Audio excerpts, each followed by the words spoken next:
My son-in-law slapped me in my own living room, and I said nothing. I simply stood there and let him believe he had won. The next day, I handed him an envelope. He grinned, convinced it held the $32,000 he'd been demanding. Did it take a slap to finally make you listen? He sneered. But when he looked inside, his smile disappeared instantly. Hello everyone, welcome back. Before we begin today's story, take a moment to like the video and subscribe so you won't miss more stories like this. And let me know in the comments where you're watching from. I always enjoy seeing how far these stories travel. Just a quick note, some elements in this story are dramatized to deepen the narrative, but the emotions and lessons behind it reflect the complexity of life. The afternoon light slipped through the half-drawn blinds of my study, stretching thin bars of gold across the oak desk where I had spent more than 30 years building stories out of silence and patience. Riverdale in April had a personality of its own. One day warm enough to open every window, the next cold rain tapping at the glass like an unwelcome guest. That afternoon hovered somewhere between those moods, quiet and unsettled, the sort of day that made you grateful for routine. I had been sorting through a stack of reader letters, the kind that still arrived in careful handwriting, even in an age of emails and instant messages. Fan mail had slowed since my last novel 2 years earlier, but every so often an envelope would appear in my mailbox, reminding me that somewhere out there people were still listening to the stories I told. That was what I expected when the doorbell rang. A letter, a package, something small. Instead, it was my son-in-law. Gideon Boone stood on the porch with his hands shoved deep into the pockets of a leather jacket that looked expensive enough to belong in a magazine advertisement. I knew better than that. Over the last 3 years, I had learned to recognize the difference between appearance and reality when it came to Gideon. His jaw was set in a way that told me this visit wasn't social. It was the look of a man who had already rehearsed the entire conversation before knocking on the door. I opened it wider. He stepped inside without waiting to be invited. The politeness lasted perhaps 30 seconds. There was no comment about the weather, no question about my writing, no mention of Quentin. Gideon walked straight into the living room and began pacing slowly in front of the fireplace as though he owned the house. Then he told me what he wanted, $32,000. Not a request, a necessity. His consulting firm, he said, was collapsing. Clients had vanished overnight. Bills were stacking up faster than he could pay them. If he didn't produce the money by the end of the week, everything he had built would fall apart, and Quentin, my daughter, would lose everything along with him. I had heard versions of this story before. The details always changed, but the pattern never did. A few $1,000s for an investment that had supposedly gone wrong. Another $5,000 to cover an emergency tax issue. Each time the urgency was absolute, and each time the repayment promise came wrapped in confidence. I had helped twice. The money never came back. The promises always did. This time, when he finished speaking, I simply said no. The word hung between us like smoke that refused to clear. Gideon stopped pacing and stared at me as if I had spoken in a language he didn't understand. For a second, disbelief flickered across his face. Then anger followed close behind. He stepped closer. I don't remember his exact words after that. Something about loyalty. Something about family. Something about how a real father would stand behind his daughter's husband instead of turning his back when things became difficult. His voice rose with each sentence. Behind me, the study door remained open. From where I stood, I could see the staircase that led to the second floor, and at the top of those stairs stood Quentin. I hadn't even realized she had come with him.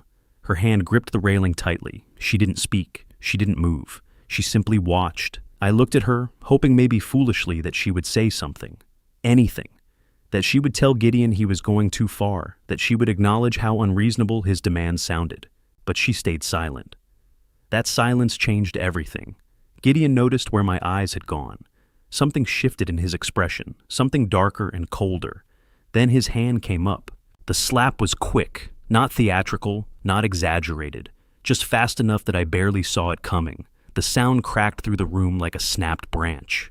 My head turned sharply to the side, and for a second, the world tilted with it. I tasted metal at the back of my mouth. No one spoke. For several long seconds, the house was perfectly still. Then Gideon leaned closer. I could smell the bitter edge of coffee on his breath. "You'll regret this," he said quietly. It wasn't shouted. It wasn't dramatic. It sounded like a simple statement of fact. Behind me, something fell. The crash broke the silence like a dropped plate. My hand moved to my cheek without thinking, and when I turned around I saw Beth's photograph on the floor beside the entry table. It had been the one picture of her I kept in the open, a reminder that even after the cancer, after the hospital rooms, and the quiet goodbye, she was still part of this house. The frame had shattered, cracks spread across the glass, like thin white lightning cutting through the middle of her smile. When I turned back, Gideon was already walking toward the door. Quentin still stood on the stairs. For a brief moment our eyes met. Hers looked wide and uncertain. Mine probably looked worse. Then she turned away and followed him outside. The door slammed hard enough to shake the hallway. A moment later, the engine of Gideon's car roared to life in the driveway. Tires rolled across gravel. Then the sound faded down the street. Silence returned. I stood in the middle of the living room, with my cheeks still burning, staring at the broken photograph on the floor. Beth looked up from behind the shattered glass exactly as she had 2 years earlier, before the doctors discovered how far the cancer had already spread. In that photograph, she still believed we had time. Her smile carried the calm certainty of someone who trusted the future. My phone buzzed in my pocket, once, then again. Then 3 times in quick succession. I pulled it out slowly. The screen lit up with a row of text notifications, all from Gideon's number. I didn't open them, not yet. I simply held the phone in my hand and watched the screen flicker to life each time another message arrived. Outside, somewhere down the block, a dog barked lazily at nothing in particular. A car passed by on the street. Ordinary sounds from an ordinary neighborhood.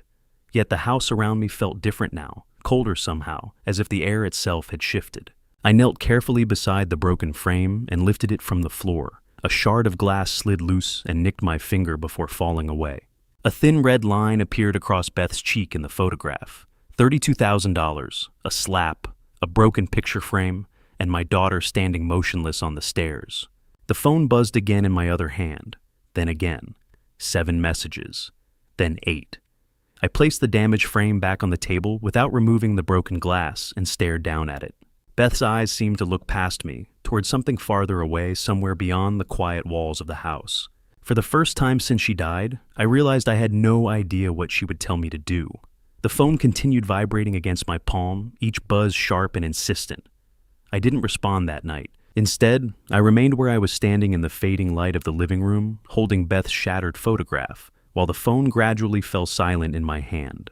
And somewhere deep beneath the shock, beneath the sting in my jaw and the heaviness gathering in my chest, another feeling began to form. Not anger, not yet. Something colder, something slower. A quiet certainty that what had just happened inside my house wasn't the end of anything. It was only the beginning. By the time the sun slipped below the rooftops that evening, my phone had stopped feeling like a device and started feeling like a weapon. The buzzing never seemed to end. When I finally counted the messages, there were 47 of them. I counted twice slowly, as if the exact number mattered more than the words themselves. Maybe it did. Focusing on numbers was easier than confronting what those messages actually contained. Most of them were from Gideon. The first few were short, almost cautious. Apologies that sounded rehearsed. Explanations about stress and pressure. Then the tone shifted. The sentences grew longer, sharper. Accusations slipped between the lines. According to him, the entire situation had been blown out of proportion. I was being dramatic. I was misinterpreting things. Then there were the messages from Quentin. They arrived in between Gideon's texts like small pauses in a storm that somehow made everything worse. Her words were softer, careful. She asked me not to tell anyone what had happened, said it would destroy everything they had been building together, reminded me that families should protect each other, not tear themselves apart. The word family appeared more than once. I didn't sleep that night. Every time I closed my eyes, I saw the same image: Quentin standing on the stairs, her hand wrapped around the railing, silent, while Gideon's hand struck my face. Morning eventually arrived, though it didn't feel like relief. The gray light creeping through the windows only made the house feel emptier. Somewhere around sunrise, I understood what needed to happen next. It wasn't a dramatic realization, no sudden burst of anger or clarity. I was simply exhausted. Exhausted by the buzzing phone, by the throbbing in my jaw that refused to fade, by the quiet weight of a house that suddenly felt too large for one person. Catherine Pierce's business card was still sitting in the top drawer of my desk. I had placed it there 3 years earlier and never moved it. We had met at a charity fundraiser at the Riverdale Library. Beth had insisted we attend even though the chemotherapy had already begun to wear her down. Catherine had been the keynote speaker that evening, a criminal defense attorney with a reputation for overturning wrongful convictions. Her speech had been sharp and thoughtful, the kind that stays with you long after the room empties. Afterward, we spoke briefly about books. Somehow that small conversation turned into the occasional email exchange over the years. Nothing serious, just recommendations and holiday greetings. Still, I kept the card. At exactly 8 o'clock that morning, I called her office. Her assistant answered on the second ring. I gave my name. A moment later, the line clicked and Catherine's voice came through calm and direct. The assistant must have heard something unusual in my tone because she put me through immediately. Catherine's office sat in the older part of downtown Riverdale, inside one of the red brick buildings the city had spent years restoring. The elevator was ancient, fitted with a metal accordion gate that rattled the entire ride up to the 4th floor. When the doors opened, Catherine was already waiting in the hallway. She didn't offer a handshake. She didn't ask polite questions. She looked once at my face and motioned for me to come inside. Her office carried the scent of paper and coffee.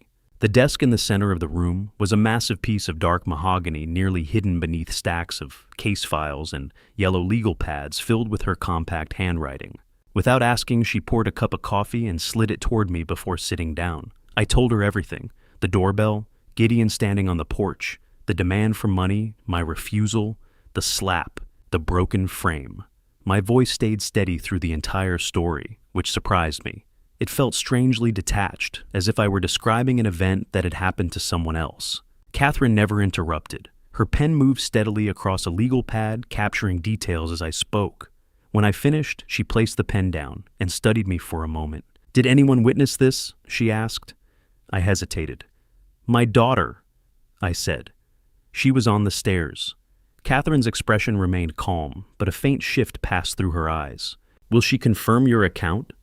The question hung in the air longer than I expected, because the truth was, I didn't know, and that uncertainty felt heavier than anything Gideon had done. "I don't think so," I admitted. Catherine nodded slowly as if she had already anticipated that answer. "Then we need something stronger," she said. "Cameras, audio, anything that confirms what happened." And suddenly I remembered: the doorbell camera. I had installed it the previous spring after a delivery package disappeared from the porch. Beth had laughed when I set it up, joking that I was turning into one of those suburban men who check their phones every time a shadow moves outside. She wasn't entirely wrong, but I had kept the camera. Catherine leaned forward when I mentioned it. "You have the footage. It saves everything for 30 days, I said. "It should still be there. Show me." We stood beside her computer while I opened the camera app on my phone and cast the video to her monitor. The loading icon spun, slowly stretching the moment longer than I wanted. Then the image appeared. My front door. Yesterday's timestamp glowing quietly in the corner. Gideon stepping into view. Watching the footage was worse than living through it. The video had no sound, but it didn't need it. Every movement told the story clearly enough. Gideon gesturing sharply, my head shaking, his hand rising, the sudden impact, my head snapping sideways. The frame falling, and in the background, barely visible through the doorway, Quentin standing motionless at the top of the stairs. Catherine watched the video once. Then she played it again. When it ended, she leaned back in her chair. "That's assault," she said calmly. "Clear documented assault." She paused. "And your son-in-law is remarkably careless for ignoring a doorbell camera." Something about her certainty eased the pressure that had been sitting in my chest all night. For the first time since the slap, the situation felt concrete, not a story, not a misunderstanding. Evidence. "What happens now?" I asked. She opened a blank document on her computer. "We file a report," she said. "Attach the video. Let the police decide how to proceed." Her fingers hovered above the keyboard. "But understand something first," she added. "Once we file this, the process becomes official. Your son-in-law will be notified, your daughter will know. There's no quiet way to undo it." I thought about the 47 messages, about Beth's shattered photograph, about Quentin's silence on the stairs. "File it," I said. The rest of the afternoon dissolved into paperwork and statements. Catherine explained each step carefully: the report, the video submission, the possible charges Gideon might face. I signed every page without hesitation. By the time we finished, the sun had begun to dip behind the buildings outside her window. Catherine saved the video in multiple places: her computer, a thumb drive, and a secure cloud server. 3 copies. She believed in preparation. "I'll send everything tonight," she said. The police should contact you within 2 days. As I turned toward the door, she touched my arm gently. You did the right thing, she said. I nodded, though I wasn't entirely certain I believed it yet. The drive home passed in a blur of traffic lights and evening shadows. When I reached my driveway, I sat in the car for several minutes staring at my front door. The small black circle of the doorbell camera was barely noticeable beside the frame. Such a small device, such a powerful witness. My phone buzzed again. Another message from Gideon. This time, I deleted it without reading. Then I walked inside, poured a drink I didn't really want, and waited quietly for whatever came next. The envelope arrived 3 days after I sent the video to the police. Catherine's assistant brought it herself, knocking once before stepping inside with the quiet efficiency of someone accustomed to delivering serious news. In her hands was a thick manila packet stamped with the raised seal of the county courthouse. Even before I opened it, I understood what it contained. I carried it to the kitchen table and sat down. Inside were several neatly organized documents. The criminal complaint, a formal summons ordering Gideon to appear before a judge. Everything written in the detached mechanical language the legal system uses when turning human conflict into paperwork. The people of the state versus Gideon James Boone. Seeing his full name printed there gave the situation a strange kind of weight. This was no longer an argument in my living room or a series of angry messages on my phone. It had become something official. The charge listed below his name was simple assault in the 4th degree. Possible penalties were outlined in precise terms, up to 90 days in jail probation, mandatory anger management counseling. The words were calm, clinical, almost indifferent. I sat there longer than I intended, staring at the pages spread across the table. Catherine had offered to let the sheriff's office handle delivery of the summons. That was the standard procedure. A deputy would find Gideon at home or at work, hand him the documents, and leave. Quiet, professional, efficient. But as I sat with the envelope resting beneath my hand, I realized something about myself. I didn't want it to be quiet. I wanted to be there when he received it. I wanted Gideon to look up and see that I wasn't hiding behind lawyers or police officers. I wanted him to understand that this decision had come from me, that I had chosen not to ignore what happened. Perhaps it was petty. I knew that even as the thought formed, but the last 3 nights had been long and restless. I had slept poorly, woken often, and spent most of the daylight hours ignoring Quentin's messages. She had asked me again and again to reconsider, to think about what a court case would do to her marriage, to please just let the whole situation disappear. By that afternoon, I was finished being reasonable. I placed the documents back into the envelope, slid it into the inside pocket of my jacket, and drove downtown. Gideon's apartment building stood among the newer developments that had reshaped Riverdale's skyline. Steel and glass rose in clean vertical lines, the lobby polished enough to reflect the city lights like water. The doorman opened the door without question. Inside the elevator, waited with silent doors and mirrored walls. I pressed the button for the 12th floor and watched the city drop away behind me as the car lifted upward. Gideon and Quentin lived at the end of the hallway. Music drifted faintly through the door, something light and jazzy, the kind of sound people play when they want an evening to feel effortless. I knocked twice harder than necessary. The music stopped. Footsteps approached. Then the door opened. Gideon stood there looking entirely different from the man who had paced my living room days earlier. His hair was neatly combed, his shirt pressed and buttoned cleanly. Whatever anger had filled him before seemed absent now. If anything, he looked almost pleased. "Thatcher," he said with easy surprise. "I wasn't expecting you." His eyes flicked briefly past me, checking the hallway to see if I had come alone. Then his gaze dropped to the corner of the envelope protruding from my jacket pocket. A smile touched his mouth. "Come in," he said casually. "Let's talk." I didn't step forward. Instead, I removed the envelope and held it out between us. "This is for you." He accepted it quickly, the smile still lingering on his face, though it had grown tighter. His fingers tore open the seal with eager confidence. For a moment, he genuinely believed it contained a check. The summons slid from the envelope and unfolded in his hands. I watched the transformation on his face as he read. First confusion, then understanding. Finally, the color drained slowly from his skin. "What is this?" he asked quietly. "It's a court summons," I said. "You've been charged with assault." His eyes lifted to mine, and for an instant something close to fear appeared there. Just as quickly it vanished. "Over nothing," he said sharply. "Over a misunderstanding. You're really dragging us into court for this." "It's on camera," I said before thinking. The words left my mouth cold and immediate. Gideon froze. His expression slackened as the meaning settled in. I realized instantly what I had done. Catherine had warned me not to reveal the existence of the footage. Evidence should remain undisclosed until the proper moment in the legal process. But standing there watching him minimize the slap as though it were nothing I wanted him to know. The silence between us stretched tight. Gideon stepped closer, anger twisting his features into something almost unfamiliar. The scent of his cologne hung heavily in the narrow hallway. "Did it take a slap to wake you up?" he muttered. "At your age, you should know better than to make things complicated. Just hand over the money quietly and spare yourself the embarrassment." He kept talking, his voice growing harsher with every sentence. But I had already turned away. I walked toward the elevator, my hands beginning to tremble as adrenaline rushed through my body. Behind me, his voice rose in volume, shifting from insults to threats. Something about lawyers, something about Quentin. The elevator doors opened just as another resident stepped into the hallway, an older woman carrying a small dog. She paused briefly, taking in the sight of Gideon shouting from his doorway, then hurried past with her eyes lowered. I stepped inside and pressed the button for the garage. The doors slid closed, cutting off Gideon's voice mid-sentence. The descent felt slower than the ride up. I leaned against the glass wall of the elevator and watched the floors tick by one after another, trying to steady my breathing. Why had I told him about the camera? All I had done was give him time to prepare, time to find a lawyer, time to invent a version of events that made him look innocent. Catherine would not be pleased when she heard about it. The parking garage was cool and dim when the elevator doors opened. I found my car and sat behind the wheel without starting the engine. My hands still shook slightly, and I gripped the steering wheel until they steadied. I had wanted to see his face when he received the summons. That part at least had worked, but now he knew about the video. Any chance of him accepting the situation quietly had vanished. I started the car and pulled out into the evening traffic.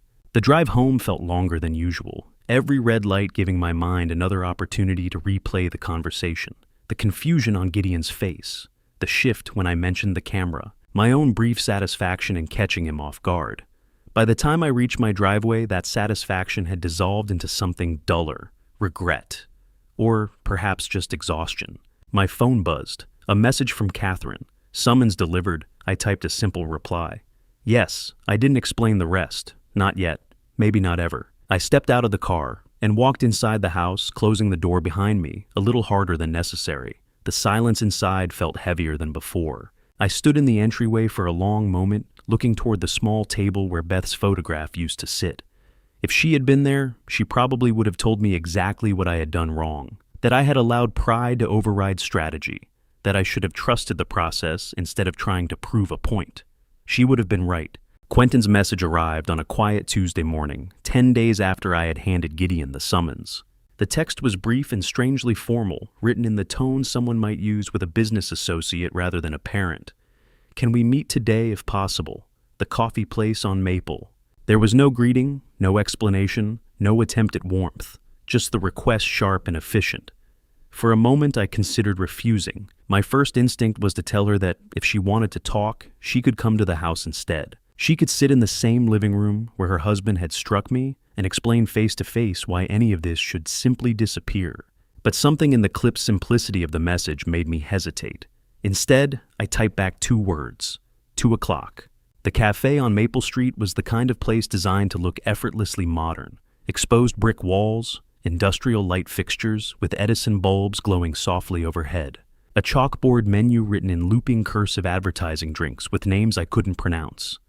I ordered plain black coffee and chose a small table by the window. Quentin arrived 15 minutes late. When she finally stepped through the door, I felt a brief jolt of surprise. She looked thinner than I remembered. Her hair was pulled back hastily and dark circles framed her eyes in a way that made her appear older than 36. She didn't stop at the counter, didn't glance at the menu. Instead, she walked straight toward my table and sat down across from me. "Thanks for coming," she said quietly. Then she took a breath and spoke again, her voice tight with urgency. "Dad, you have to drop this. The charges. All of it. It's tearing everything apart." There was no apology in her tone, not even a simple acknowledgement of what had happened. She had come only to ask me to make the problem disappear. "He hit me," I said calmly, "in my own house." Her eyes filled instantly with tears. It was a mistake, she insisted. He was under pressure. He wasn't thinking clearly. He asked me for $32,000, I replied. When I said no, he struck me. Those are the facts, Quentin. She shook her head as if I were refusing to understand something obvious. You're destroying his life, she said, her voice breaking. He's already losing clients because of rumors. People are talking about him everywhere. His reputation, our reputation, is being ruined. She leaned forward, lowering her voice. For what, your pride? My pride? I repeated slowly. The phrase tasted unpleasant in my mouth. What else could it be? She continued. He made a mistake, one moment of bad judgment, and you're turning it into a personal crusade. She folded her hands tightly together. We're family. Families forgive. Families move on. For a moment, I said nothing. Instead, I thought about the 47 messages that had flooded my phone the night it happened. I thought about Quentin standing silently on the stairs while Gideon's hand struck my face. I thought about the 10 days that had passed since then, without a single call asking whether I was all right. Where were you? I asked quietly. She blinked. What? When he hit me, I clarified. You were standing right there, and you didn't say a word. A brief shadow passed across her expression. I was shocked, she said. I didn't know what to do.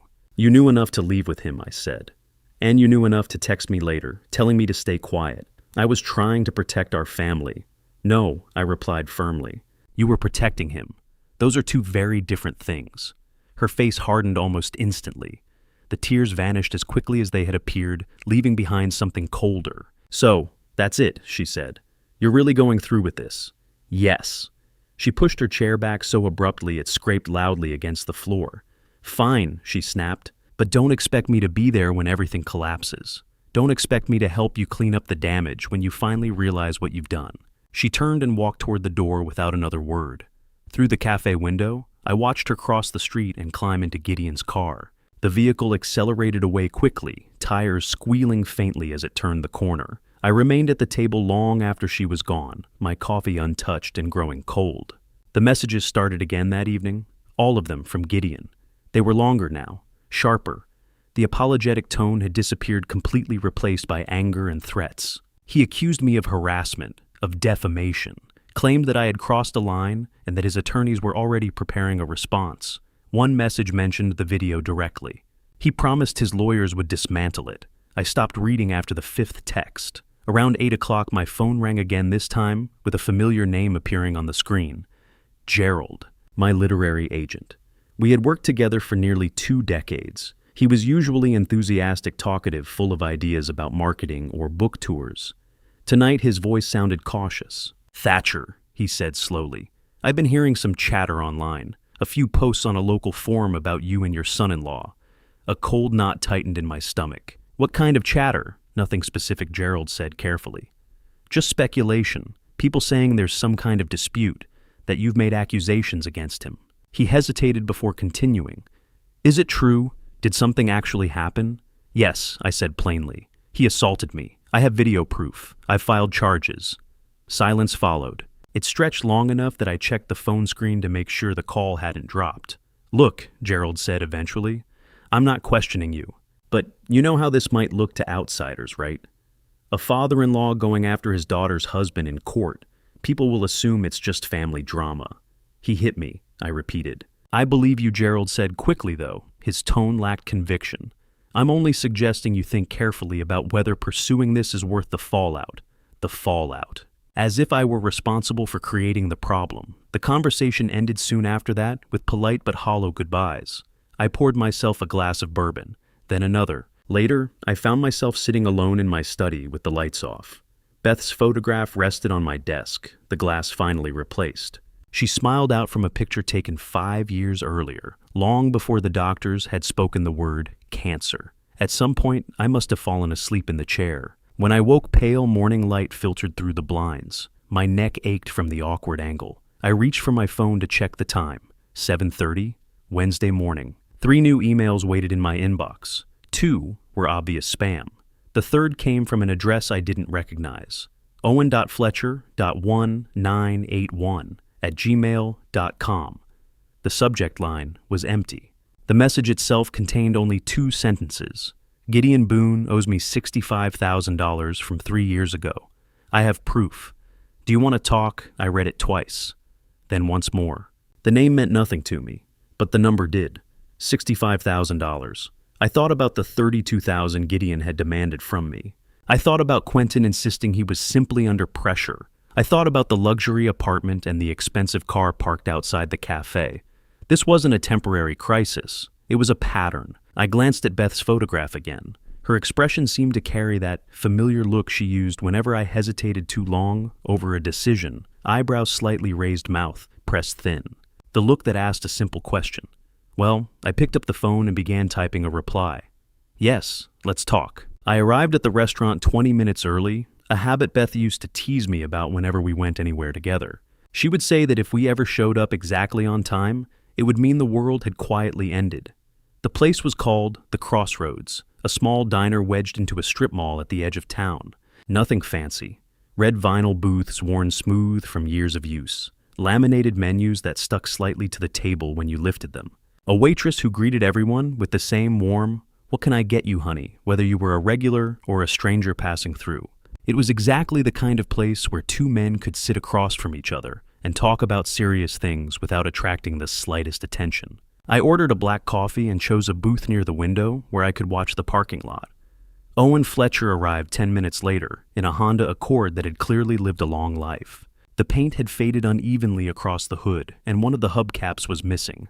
When he stepped out, I recognized him immediately from the photograph attached to his email signature. Sandy hair streaked with gray at the temples, thin wire-rimmed glasses. The cautious posture of someone who had once been confident but had spent a long time learning to move more carefully. He walked inside, scanned the room once, and spotted me.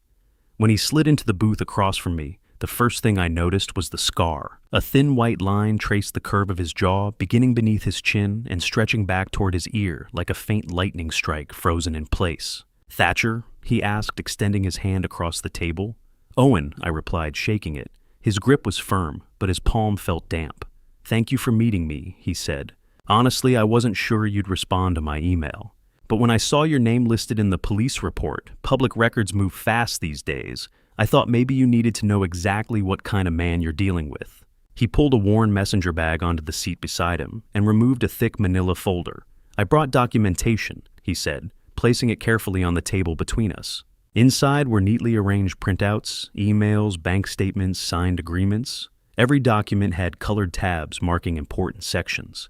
"Gideon and I were supposed to be business partners," Owen began. "At least that's what he told me. This was back in 2021. He pitched me on a startup idea software designed to help small companies manage shipping logistics. Said he had connections with venture capital firms. According to him, all we needed was seed money to build the prototype." He opened the folder and slid a contract across the table. "I invested $65,000, he said quietly. Every dollar I had saved. I studied the documents while he continued speaking. For the first few months, everything sounded promising. Gideon talked about investor meetings, development teams, future expansions. But whenever I asked to see the actual prototype, there was always another excuse, a delay, a technical issue. He paused, his fingers resting lightly on the folder. Eventually, I decided to visit the office he claimed we were operating from, and I asked. Owen let out a short breath. It was a UPS store. The words landed heavily between us. One of those mailbox rental places, he continued. No office, no employees, just a row of numbered mailboxes behind a counter. He flipped to another document and pointed at a highlighted line on a bank statement. Here, he said, "That's the transfer. $65,000 wired directly to an LLC called Boone Consulting Group." I looked up from the paper. "What happened when you confronted him?" Owen leaned back slightly and touched the scar on his jaw. "I met him at a bar downtown," he said. "Told him I wanted my money back or I'd go to the police." His fingers lingered against the scar for a moment. He didn't react well. "He hit you," I said quietly. "Yeah," Owen replied. "Right there in the parking lot, knocked me down hard enough that my head hit the curb. I ended up in the emergency room getting stitches." He unlocked his phone and turned the screen toward me. The photo showed his face swollen and bruised, dried blood staining the collar of his shirt. "I filed a police report," he said. "Planned to take him to civil court, too." "What changed?" I asked. Owen hesitated before answering. "Your daughter called me." For a moment, I didn't fully process the sentence. "Quentin?" I asked. He nodded. "She phoned 2 days after I filed the report, introduced herself as Gideon's wife, said she was trying to fix a misunderstanding. He lifted his coffee cup and took a slow sip. She told me Gideon had been under terrible stress, that he'd made a mistake. She asked me to withdraw the complaint. And you believed her? Almost Owen admitted. She sounded sincere, said pursuing legal action would destroy their lives, said they were trying to start a family. He placed the cup back down. But then my attorney received a letter from Gideon's lawyer, threatened to sue me for defamation if I didn't drop the case. The legal costs alone would have ruined me. So you backed down. I had no choice, he said. I dropped the report and absorbed the loss.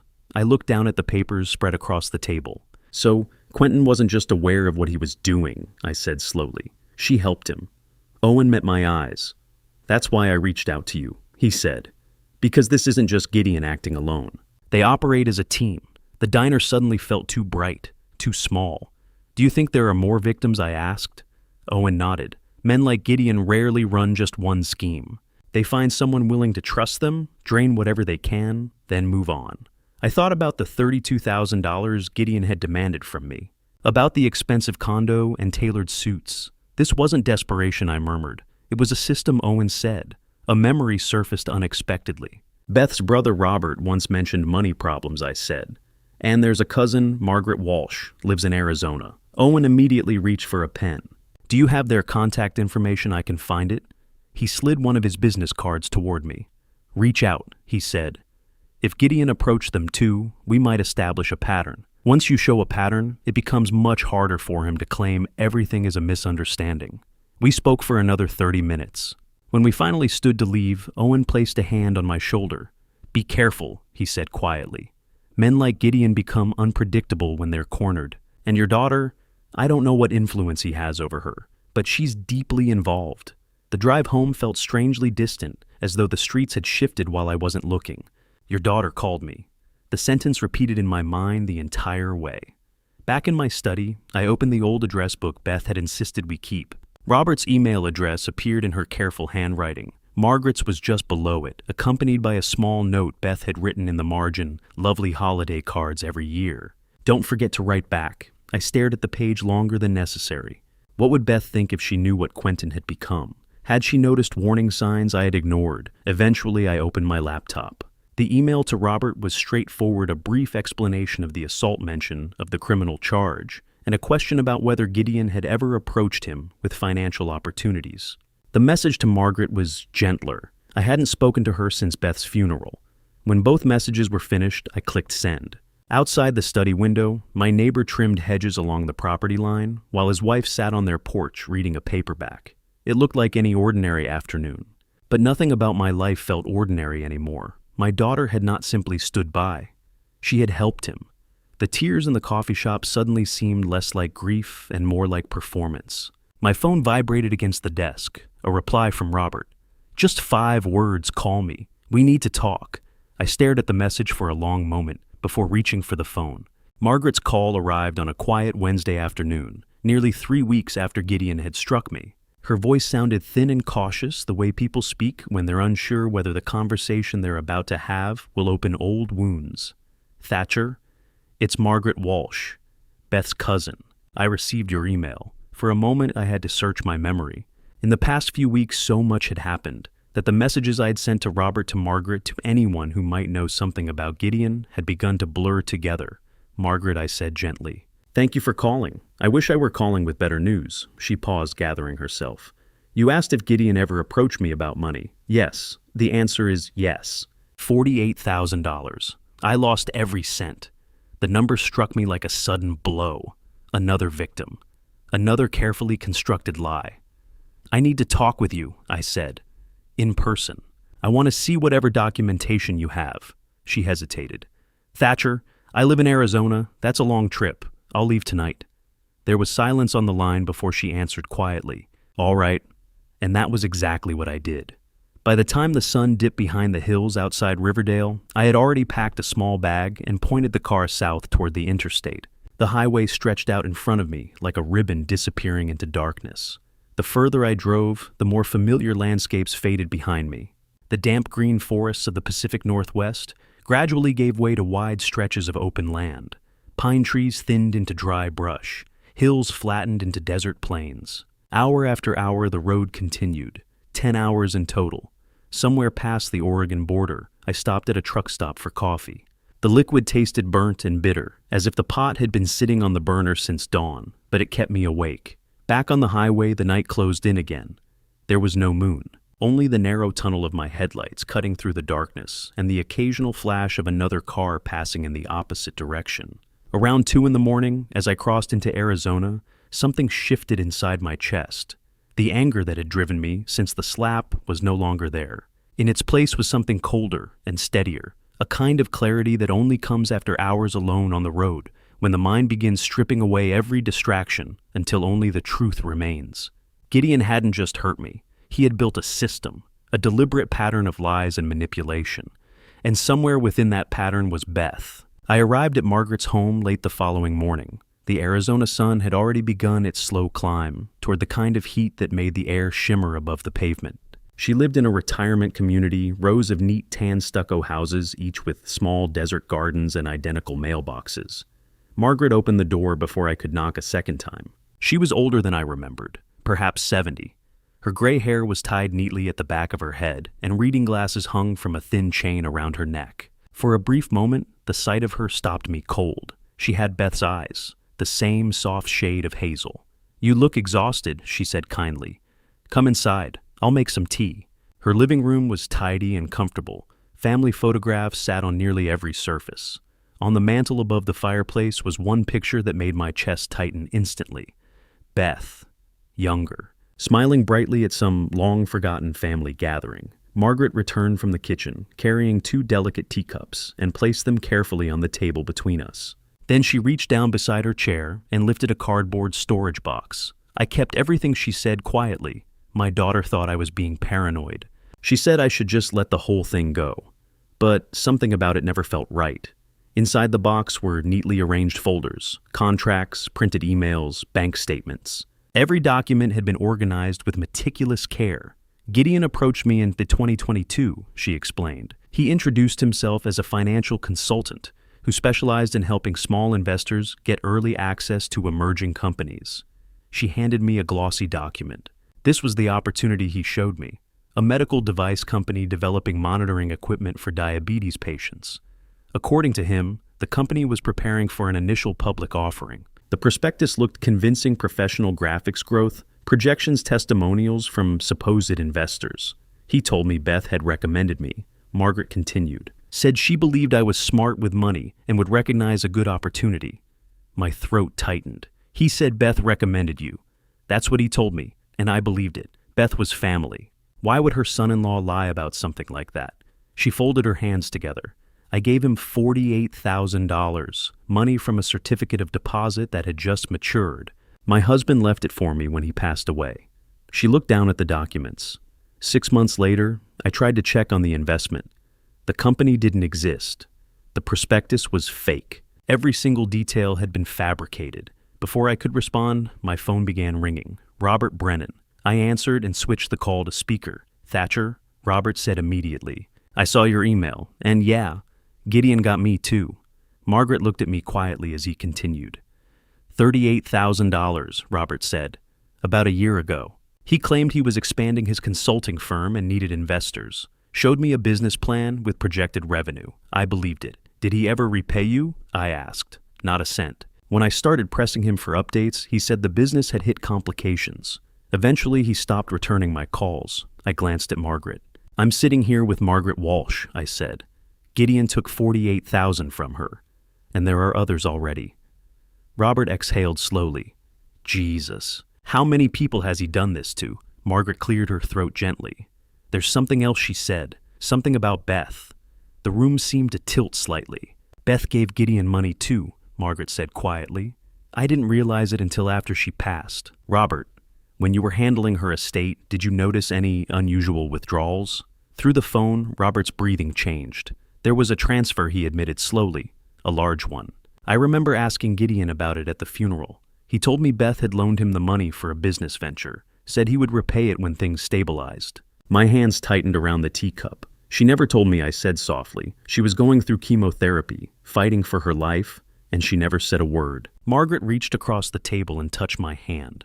"Beth didn't want to burden you," she said gently. She always tried to protect everyone else, even when she shouldn't have. The conversation with Robert ended not long afterward, but I barely registered the details.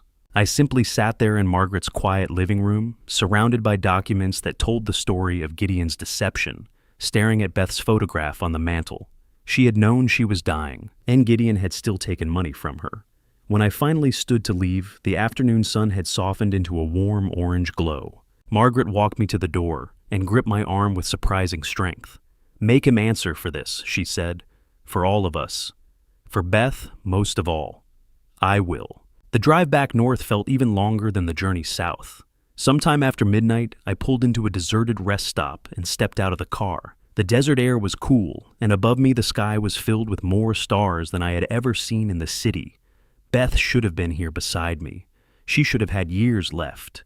Instead, the final months of her life had been spent trusting a man who was quietly stealing from her. The anger inside me had changed. It wasn't burning anymore. It had become something deeper. Something colder, the kind of cold that doesn't fade. I climbed back into the car and turned the engine over. Then I pointed the headlights toward home and began the long drive back, determined that Gideon Boone would answer for every lie, every stolen dollar, and every person he had hurt, especially Beth. Before I reveal what Robert sent me, what I found buried in Beth's belongings, I want to see if you're still listening. Comment 1 below so I know you're still here with me. Because once I say this out loud, there's no taking it back. Just so you know, the story ahead blends some fictionalized layers to capture the emotional weight. If you'd prefer to skip what's coming, this is your moment to click away. But if you want to understand how deep the betrayal went, don't move. The package from Robert arrived on a Thursday afternoon, 2 days after I returned from Arizona. I found it resting quietly on my front porch, a small cardboard box wrapped in an unnecessary amount of packing tape. Robert's handwriting was on the label neat and deliberate, the kind of careful block lettering that suggested he had taken his time with it. I carried the package inside without opening it. For a moment, I simply held it in my hands, feeling the faint shifting of something inside when I tilted the box. Then I walked down the hallway to my study and closed the door behind me, even though the house was empty. Old habits. I set the package on my desk and opened it carefully. Inside, there was no letter, no explanation. Just a thick manila envelope stuffed with documents and a smaller cardboard box that made a faint rattling sound when I lifted it. I started with the envelope. Bank statements. Beth's. They were from the final year of her life. Of course I had gone through her finances after she died. Robert and I had handled the estate together, closing accounts and organizing the paperwork the way responsible adults do when someone they love is suddenly gone. But I hadn't studied the numbers. Every statement had felt like another reminder of absence. Now I forced myself to look at them differently, not as memories, as evidence. I spread the papers across my desk and began reading line by line. January 2023, 4 months before Beth died, and there it was. A single transfer. $22,000 withdrawn from Beth's personal savings account and sent to an external account labeled DS Financial Consulting LLC. DS Gideon Boone. My stomach tightened as I checked the date. January 18th. I reached for my desk calendar and flipped backward. That was the day of a book signing in Portland, 2 hours away from home. I remembered the trip clearly because Beth had insisted I go, even though she had been tired from treatment. "I'll be fine," she had said. I had left her alone for most of the afternoon. 6 hours. 6 hours was apparently all Gideon needed. I pushed the statements aside and opened the smaller cardboard box. Robert had packed it with items he'd found on Beth's bedside table after she passed. Her reading glasses, a paperback mystery novel with a folded receipt marking the page she never finished, and beneath those things, a small leather notebook. I didn't recognize it. The moment I opened it, I saw Beth's handwriting filling the pages. It wasn't a diary in the traditional sense, more a collection of notes she had written to herself, reminders about medications, thoughts about treatment plans, small reflections on how she was feeling. The last entries were dated from January through March of 2023. My chest tightened as I began reading. January 15th. Gideon came by this afternoon while Thatcher was at his signing. He looked upset. Said his mother in Philadelphia needs emergency surgery. Insurance won't cover everything. He asked if we could help. $22,000 is such a large amount. But if it's truly life or death, how can I say no? Quentin would want me to help. I stopped reading for a moment. then forced myself to continue. January 18th, I've transferred the money today. Gideon sent the account details. He said it's a business account because transfers go through faster that way. He promised to repay it once his mother recovers. I didn't tell Thatcher yet. I don't want him to worry. My hands were beginning to tremble. February 3rd, Gideon emailed today. His mother is recovering well. He says we saved her life. When he told her who helped, she cried. It feels good to help someone, especially when I've been feeling so useless lately. The entry dated March was shorter. Beth's handwriting had grown weaker, the lines slightly uneven. March 12th. Still haven't heard anything about repayment. Maybe I should ask Gideon, but that feels unkind. Recovery takes time. I'll wait. After that, the entries drifted away from finances and returned to the quiet, painful realities of illness notes about medications, pain levels, doctor visits. Nothing more about the money. I closed the journal carefully. My hands were shaking now. There was still one more item inside the box, a printed email. Beth had always preferred to print messages she considered important. I unfolded the paper and read. From Gideon Boone to Beth Hale, date. January 20th, 2023. Subject: thank you, dear Mom. Beth. I can't express how grateful we are for your generosity. The surgery went perfectly, and the doctors say my mother will make a full recovery. You quite literally saved her life. When I told her it was you who helped, she cried, "We will repay you as soon as we can. With love and gratitude." Gideon, I read the message 3 times. Then I opened my laptop and searched for information about Gideon's mother. It took less than 5 minutes. Public records showed she had been living in a nursing home in New Jersey for several years. Still alive, no surgery, no medical emergency. Nothing even remotely resembling the story Gideon had told Beth. The email was a lie. The entire story had been fabricated. Gideon had taken $22,000 from my dying wife by inventing a crisis that didn't exist. He had addressed her as Mom Beth, while she lay in bed trying to decide whether she had the energy to finish breakfast. I stood up and walked to the window. Outside, the neighborhood carried on as if nothing had changed. A faint smell of charcoal drifted through the evening air, where someone nearby had started grilling. A child rode past on a bicycle, laughing at something only he understood. The normalcy felt almost offensive. Beth had died believing she had helped save someone's life, believing she had done something meaningful with the little time she had left. And Quentin. Beth had written Quentin would want me to help. Our daughter, the same daughter who had stood on the stairs and watched Gideon slap me. The same daughter who had called Owen Fletcher and begged him to withdraw his complaint. Beth had given Gideon that money because she believed she was helping her daughter's family, because she believed that was what a good mother should do.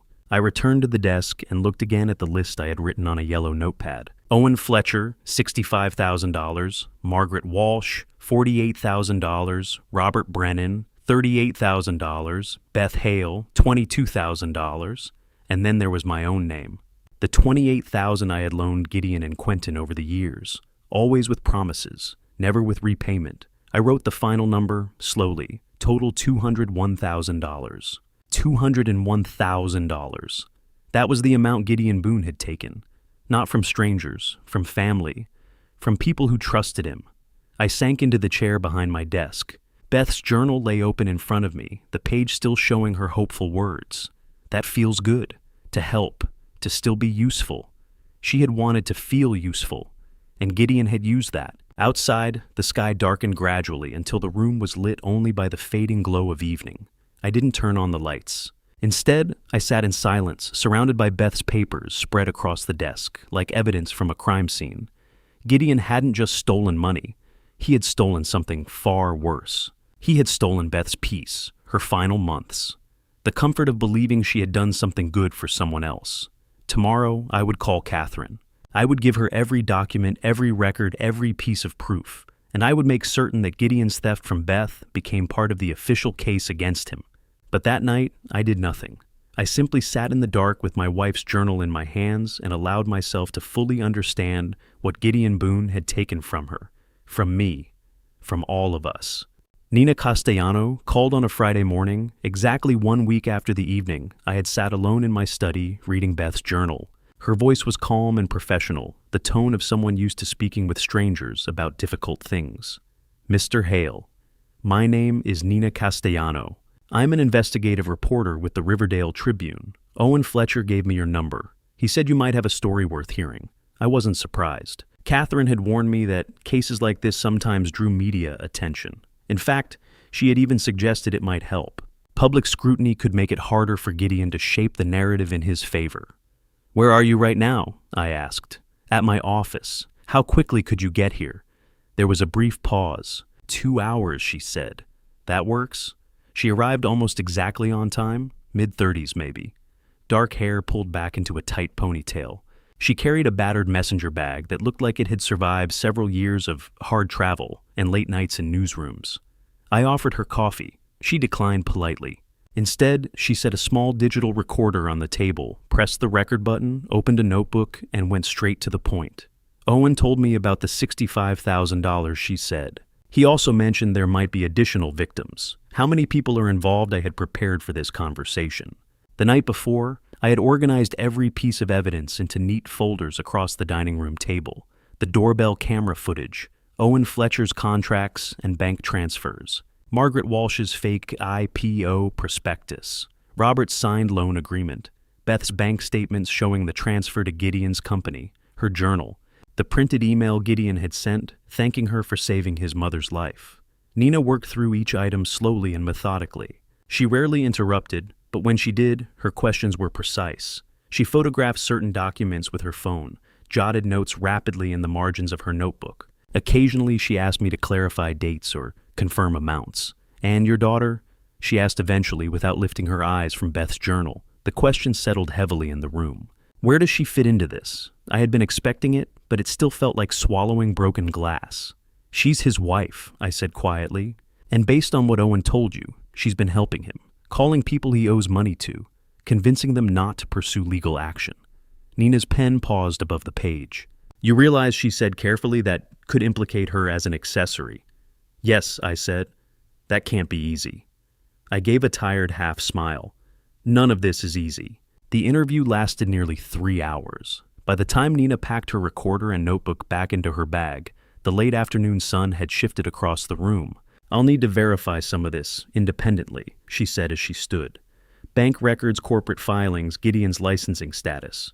But if the documents hold up, there's definitely a story here. How long? A week, maybe 2, she said. Investigative pieces take time." After she left the house, felt strangely quiet. I should have felt relieved. Instead, I felt restless, agitated. Like I had handed over something deeply personal to a stranger and now had no control over how it would unfold. My thoughts kept circling back to Beth's journal. That feels good. To help. To still be useful. She had believed she was doing something kind, something meaningful. And Gideon had stolen that from her. The anger returned. Not the cold, controlled anger I had been carrying recently. Something hotter, something impatient. The kind of anger that demanded action now, not in 2 weeks when a newspaper article might appear.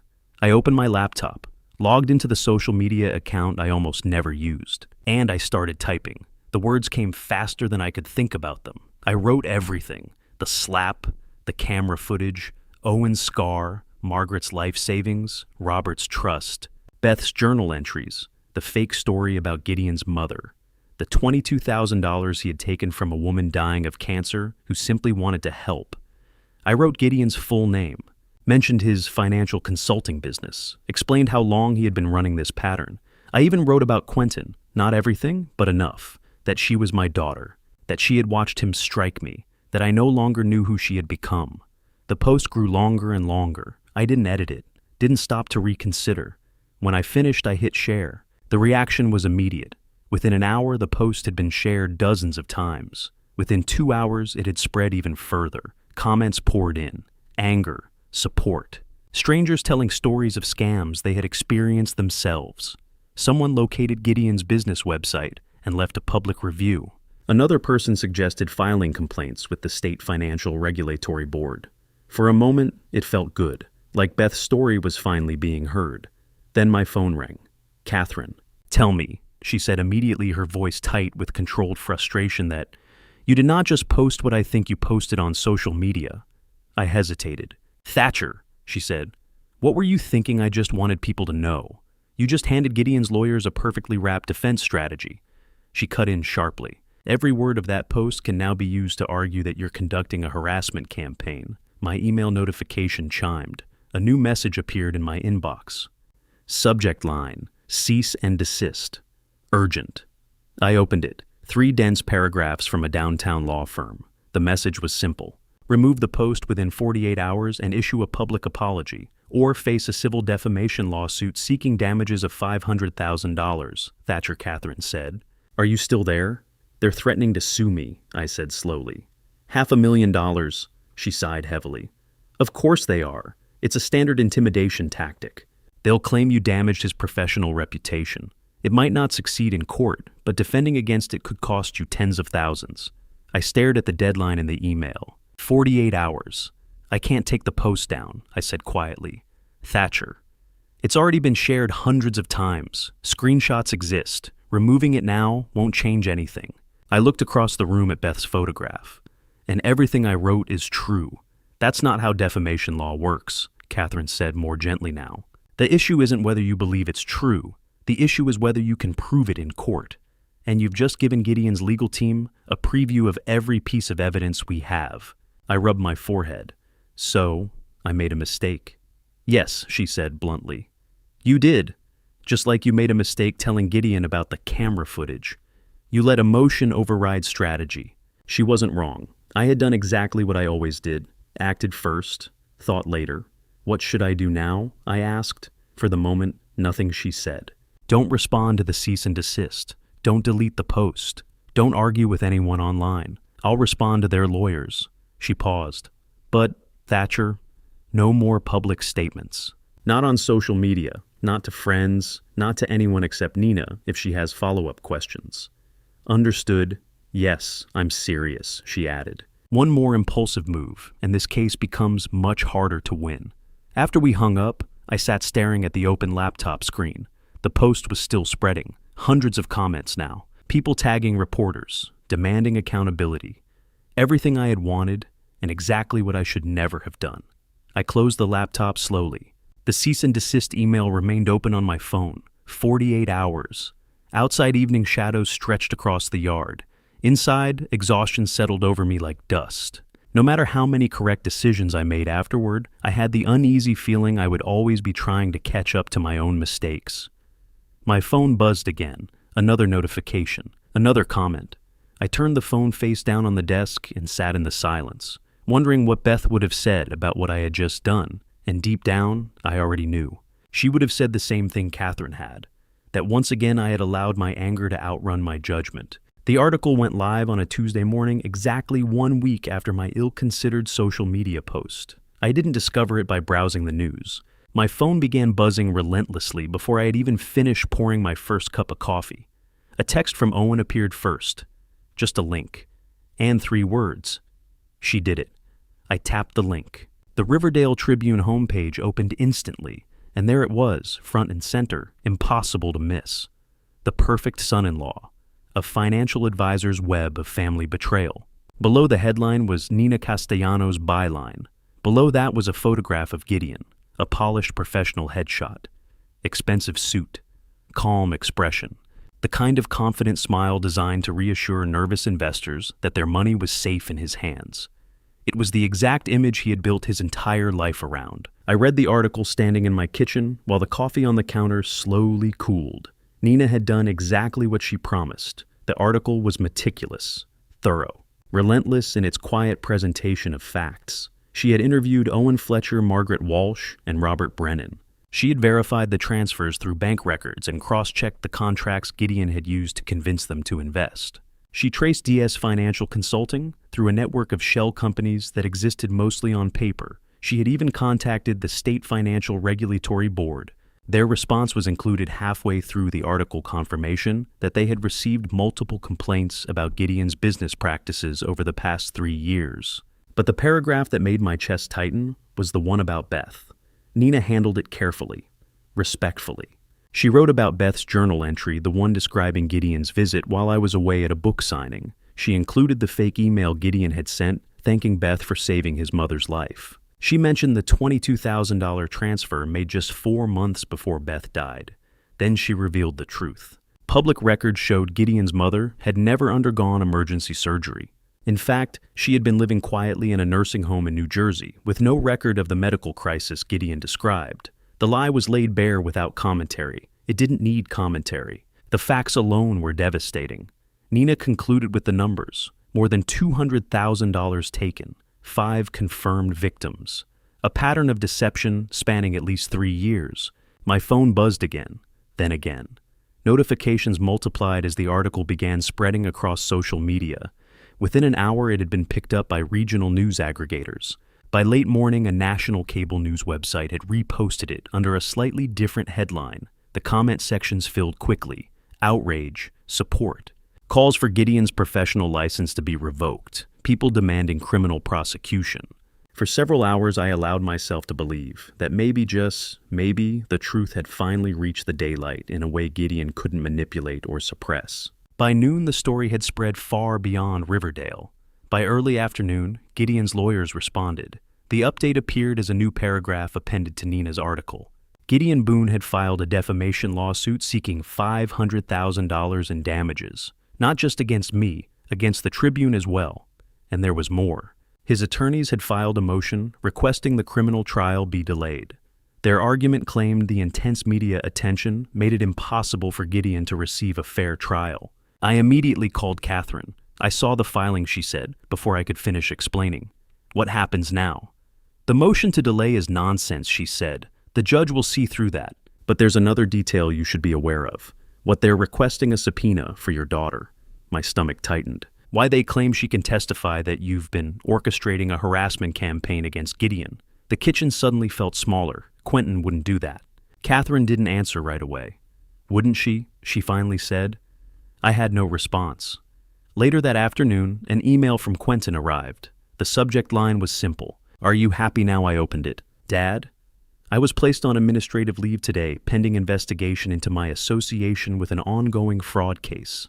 Those were my supervisor's exact words. Do you understand what you've done? 7 years I've worked at that agency. 7 years building a career, and now I'm suspended because my father decided to wage a public war against my husband. You couldn't handle this privately. You had to turn it into a spectacle. You had to destroy everything we've worked for. I hope it was worth it. Don't contact me again. I stared at the message for a long time, reading it again and again, searching for traces of the daughter I remembered raising. The girl I remembered would never have written something like this. She wouldn't have reduced 7 years of work to everything we've worked for. She wouldn't have ignored every victim described in Nina's article just to focus on her own inconvenience. But maybe that girl had never really existed. Maybe I had simply refused to see the truth. My phone buzzed again. A text message. Unknown number. There were no words attached. Only an image. I opened it. Gideon and Quentin. A selfie. Taken somewhere bright, maybe a cafe or a restaurant with large windows. Gideon's arm was wrapped comfortably around Quentin's shoulders. She leaned into him naturally, both of them smiling, relaxed, not worried, not stressed, just together. Below the photo was a short caption. Family stays together. I stared at the screen until it dimmed. Family stays together. The message wasn't subtle. Gideon wanted me to see exactly what he had accomplished. Not just that Quentin had chosen him, but that she was happy with that choice. That the two of them stood together against the world, a united front, and I was no longer part of it. I called Catherine again. I want you to investigate Quentin's role in the fraud, I said when she answered. There was a pause. Thatcher? Owen told me she called him. I continued, pressured him to drop the complaint. She wasn't just standing beside Gideon. She helped him. Thatcher, I understand that you're upset. I'm not upset. I interrupted. For the first time in weeks, my voice felt steady. I'm clear. There was silence on the other end of the line. My daughter isn't a passive victim, I said quietly. She's part of this. Catherine sighed. I'll talk to the prosecutor, she said. But I need you to understand something. The evidence against Quentin is extremely thin. What do you mean Owen remembers a phone call from 3 years ago? That's essentially it. There's no financial trail connecting her to the transactions. No emails, no contracts with her name. So, she walks away. Catherine's voice softened. She's your daughter. If prosecutors charge her and the case succeeds, she could lose her professional license. She could face prison time. She'd carry a felony record for the rest of her life. She paused before asking the question. "Is that really what you want?" I looked again at the photograph on my phone, Gideon's arm around Quentin, both of them smiling. Family stays together. "I don't know," I admitted quietly. "I honestly don't know what I want anymore." Catherine spoke gently. "Then, maybe take some time before deciding. Let me deal with the motion to delay. Let the prosecutor handle the criminal case, and you focus on getting through this." After we hung up, I opened Nina's article again. Hundreds of comments had appeared beneath it. Strangers demanding justice, strangers expressing sympathy. But none of those people were my daughter. None of them had sent an email asking if I was happy now. None of them had posed for a smiling photograph that felt more like a taunt than a family moment. Eventually, I closed the laptop. The house felt unbearably quiet. It had been quiet since Beth died 2 years earlier. But this silence was different. This was the silence of realizing that no one was coming back. That the family I once believed existed had quietly disappeared somewhere along the way. I looked again at the dark screen of my phone. Family stays together. Maybe that was true, just not my family. The preliminary hearing was scheduled for a Thursday morning, 4 days after Gideon sent that photograph. I hadn't slept well since then. Every time I tried to close my eyes, the image returned, the two of them standing close together, Gideon's arm around Quentin's shoulders, her leaning into him as if the world outside their small circle didn't exist. That smile of hers had stayed with me the most. Not forced, not strained, comfortable, like none of this mattered. Catherine was waiting for me in the courthouse lobby when I arrived. The building smelled faintly of floor polish and stale air conditioning. She looked composed as always, though the dark circles under her eyes suggested she hadn't been sleeping much either. "How are you holding up?" she asked quietly. I shrugged. "I'm here." That's something she said, adjusting the strap of her briefcase. Then she lowered her voice slightly. "This hearing is mostly procedural. The judge will review the evidence, hear arguments about the motion to delay, and then set a trial date if she denies it, which she will. The video makes that almost inevitable." I nodded. "Just stay calm," she continued. "Don't react to anything. Let me and the prosecutor handle the talking." Another nod. Over the past few weeks, nodding had become my primary skill. Agreeing, following directions, trusting other people to navigate a legal system that felt less like justice and more like a test of endurance. The courtroom itself was smaller than I had imagined. The wood paneling gave the space a dated, almost institutional feel. Fluorescent lights hummed softly overhead. An American flag stood in the corner beside the judge's bench. Catherine guided me toward the table on the left side of the room. The prosecutor, Sarah Carter, was already seated there quietly arranging files into neat stacks. Across the aisle sat Gideon and his attorney, Gregory Hunt. Gideon wore a charcoal suit tailored well enough that it probably cost more than my mortgage payment. His expression was calm, controlled, as if this entire proceeding were a routine inconvenience. I deliberately avoided looking directly at him. Instead, I fixed my attention on the empty judge's bench. The door behind us opened. Footsteps echoed softly against the tile floor. I turned automatically. Quentin. She stood just inside the doorway for a moment, scanning the room as if orienting herself. When her eyes met mine, something flickered across her face, guilt perhaps, or discomfort, but she didn't acknowledge me. She simply moved toward the public seating area and took a seat in the back row. She wore a simple black blouse and dark slacks. Her hair was pulled back tightly, no makeup. She looked thinner than I remembered, smaller somehow. "Didn't expect her to show up," Catherine murmured beside me. Neither did I. A side door opened, and Judge Patricia Moreno entered the courtroom. Everyone stood. She gave a brief nod and motioned for us to sit, before immediately turning to the case file in front of her. The hearing unfolded exactly as Catherine had predicted. Procedural, almost mundane. Gregory Hunt argued first. His tone was confident, but carefully measured. He claimed that the recent media coverage, including both my social media post and Nina Castellanos' investigative article, had created a prejudicial environment that would make a fair trial impossible. He requested the trial be delayed until the pending defamation lawsuit had been resolved. Sarah Carter responded calmly.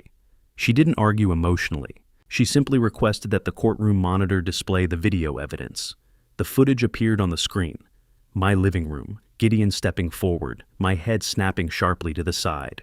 Beth's picture frame falling from the shelf and shattering. The audio was muted, but the violence was unmistakable. Judge Moreno watched the clip without expression. Then she watched it again. Finally, she looked down at the documents in front of her. "The evidence is unambiguous," she said evenly.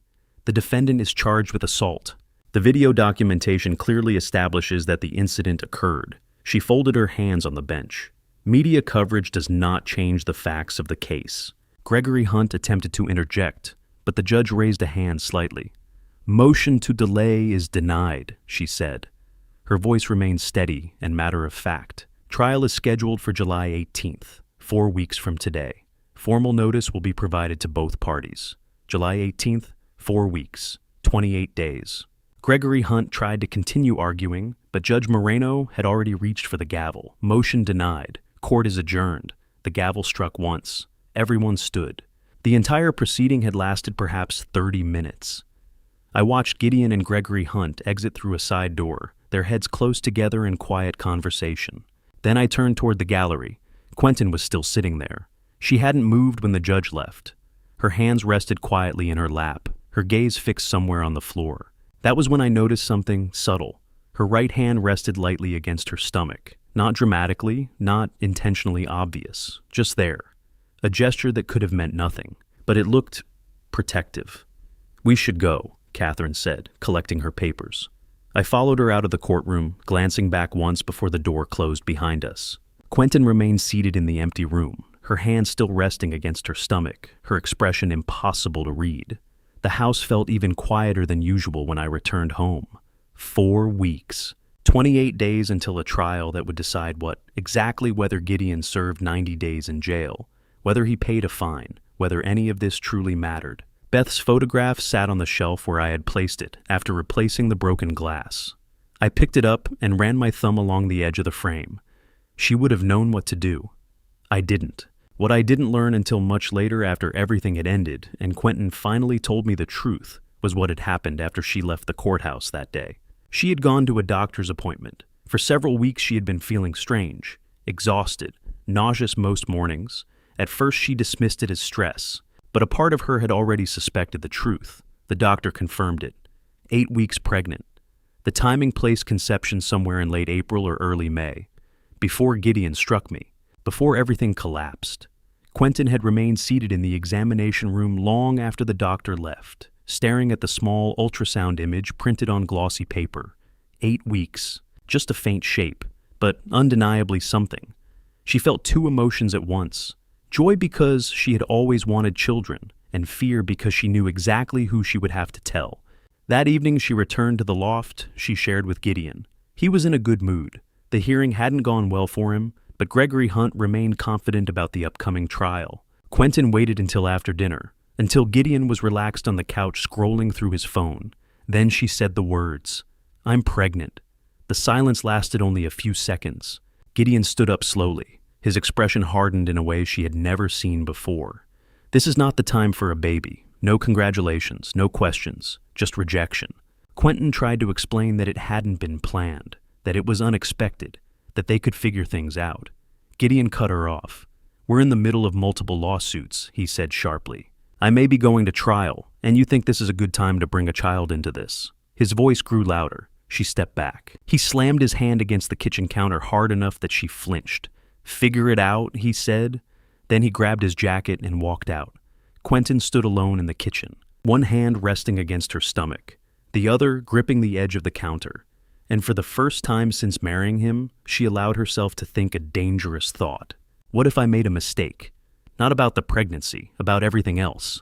But I didn't know any of that then. All I knew was that the trial was 4 weeks away, that my house felt unbearably quiet, that Beth's photograph gathered dust on the shelf, and that somewhere across town, my daughter was living a life I could no longer reach. I walked to the kitchen drawer and pulled out my calendar. July 18th. I marked the date with a red X. 28 days. I had already waited this long. I could wait a little longer. 3 weeks before the trial, my life settled into a pattern that barely qualified as living. It felt more like floating in place, waiting for something inevitable to arrive. Every morning began the same way. I woke up too early, made coffee I rarely finished, and stood in the kitchen staring at the calendar on the wall. I counted the days again, even though I already knew the number by heart. Then I checked my phone, hoping for messages that never came. By evening, I would go to bed exhausted from doing almost nothing, only to repeat the same cycle the next day. Catherine called once during that time, mostly to confirm the practical details. What time I needed to be at the courthouse, what kind of clothes were appropriate, what the day would probably look like. I answered her questions with short replies. Yes. Okay. Understood. She didn't press me for conversation. I think she understood that there wasn't much left for me to say. What I didn't know then was that while my days were passing in that quiet, suspended routine, things elsewhere were shifting in ways I couldn't yet see. The daughter I believed I had completely lost had begun slowly and painfully to question the life she had built. Not to return to me, not yet, but to move towards something that might one day make that possible. I only learned the full story after the trial ended, when Quentin finally told Catherine everything. Much later, Catherine told me. It started with the subpoena. It arrived on a Tuesday afternoon. A process server delivered it to the loft just after noon. Quentin had been working from home that day. Her job had placed her on administrative leave because of the investigation surrounding Gideon, so she had been trying to keep busy with freelance consulting work. The envelope looked official even before she opened it. County seal, legal formatting, her full name typed neatly across the front, Quentin Marie Hale Boone. She already knew what it was. Since the preliminary hearing, she had half expected something like this to arrive. But seeing the language printed clearly on the page, "You are hereby commanded to appear as a witness," made the situation suddenly real. The subpoena didn't say what she would be asked to testify about, only that the state required her presence at the trial. Failure to appear at warned could result in contempt of court charges. She sat on the couch with the document resting in her hands. Minutes passed, then more. By the time Gideon returned home, she was still sitting there. "What's that?" he asked casually. She handed him the paper. He skimmed it once and she watched his expression change. First confusion, then calculation. "Don't worry about it," he said, tossing the document back onto the coffee table. "They're just trying to intimidate you. You don't have to say anything. But spousal privilege," he added quickly. "You're my wife. They can't force you to testify against me." But Quentin had already been reading enough legal articles online to know that wasn't entirely true. Spousal privilege didn't always apply, especially if the spouse might have participated in the wrongdoing. After Gideon left the room, she opened her laptop. Her search history that afternoon filled with phrases she barely understood. Accessory after the fact, conspiracy to commit fraud, obstruction of justice. 3 years earlier, she had called Owen Fletcher. She remembered the conversation clearly. She had asked him to drop the complaint against Gideon. At the time, she believed she was helping her husband survive a difficult moment. Now, staring at the subpoena, she saw the situation differently. She hadn't protected a marriage. She had helped conceal a crime. The realization triggered a panic unlike anything she had experienced before. It was the kind of fear that comes when you realize the foundation of your entire life might be unstable. She began digging through old storage boxes, papers from Beth's estate, financial documents she and Gideon had packed away after the funeral and never examined again. At first, she didn't know what she was searching for. Maybe clarity, maybe reassurance. Instead, she found something else. A bank statement, Beth's account, January 2023. One line stood out immediately. Transfer to DS Financial Consulting L. LC $22,000. DS Gideon Boone. The date was 4 months before Beth died. Quentin pulled more papers from the box. Between the bank statements, she discovered a printed email. Beth had always printed important messages. She read the subject line first, "Thank you," then the message. Gideon thanking Beth for helping pay for his mother's emergency surgery. Quentin read the email twice. Then she reached for her phone and searched for Gideon's mother's name. The information appeared almost instantly. A nursing facility in New Jersey, alive, no emergency surgery. No medical crisis. The entire story was fabricated. Gideon had taken $22,000 from Beth, her mother, while she was dying from cancer. Quentin sat on the floor of the closet surrounded by papers. One hand rested unconsciously on her stomach, where an 8-week pregnancy had just begun to form into something real.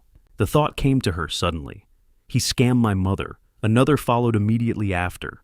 What kind of family will my child grow up in? She waited until evening to confront him. During the afternoon, she carefully photographed every document with her phone, the bank statement, the printed email, every page she could find that connected Gideon to the money. Then she emailed the photos to herself with the subject line, "Keep these." When Gideon came home that night, she was standing in the kitchen. The documents were spread across the counter. "What's this?" she asked, holding up the bank statement. He glanced at it briefly. "Old paperwork from your mom's estate." "Why $22,000, she said quietly. "Transferred to your company 4 months before she died." For a moment, his confidence flickered.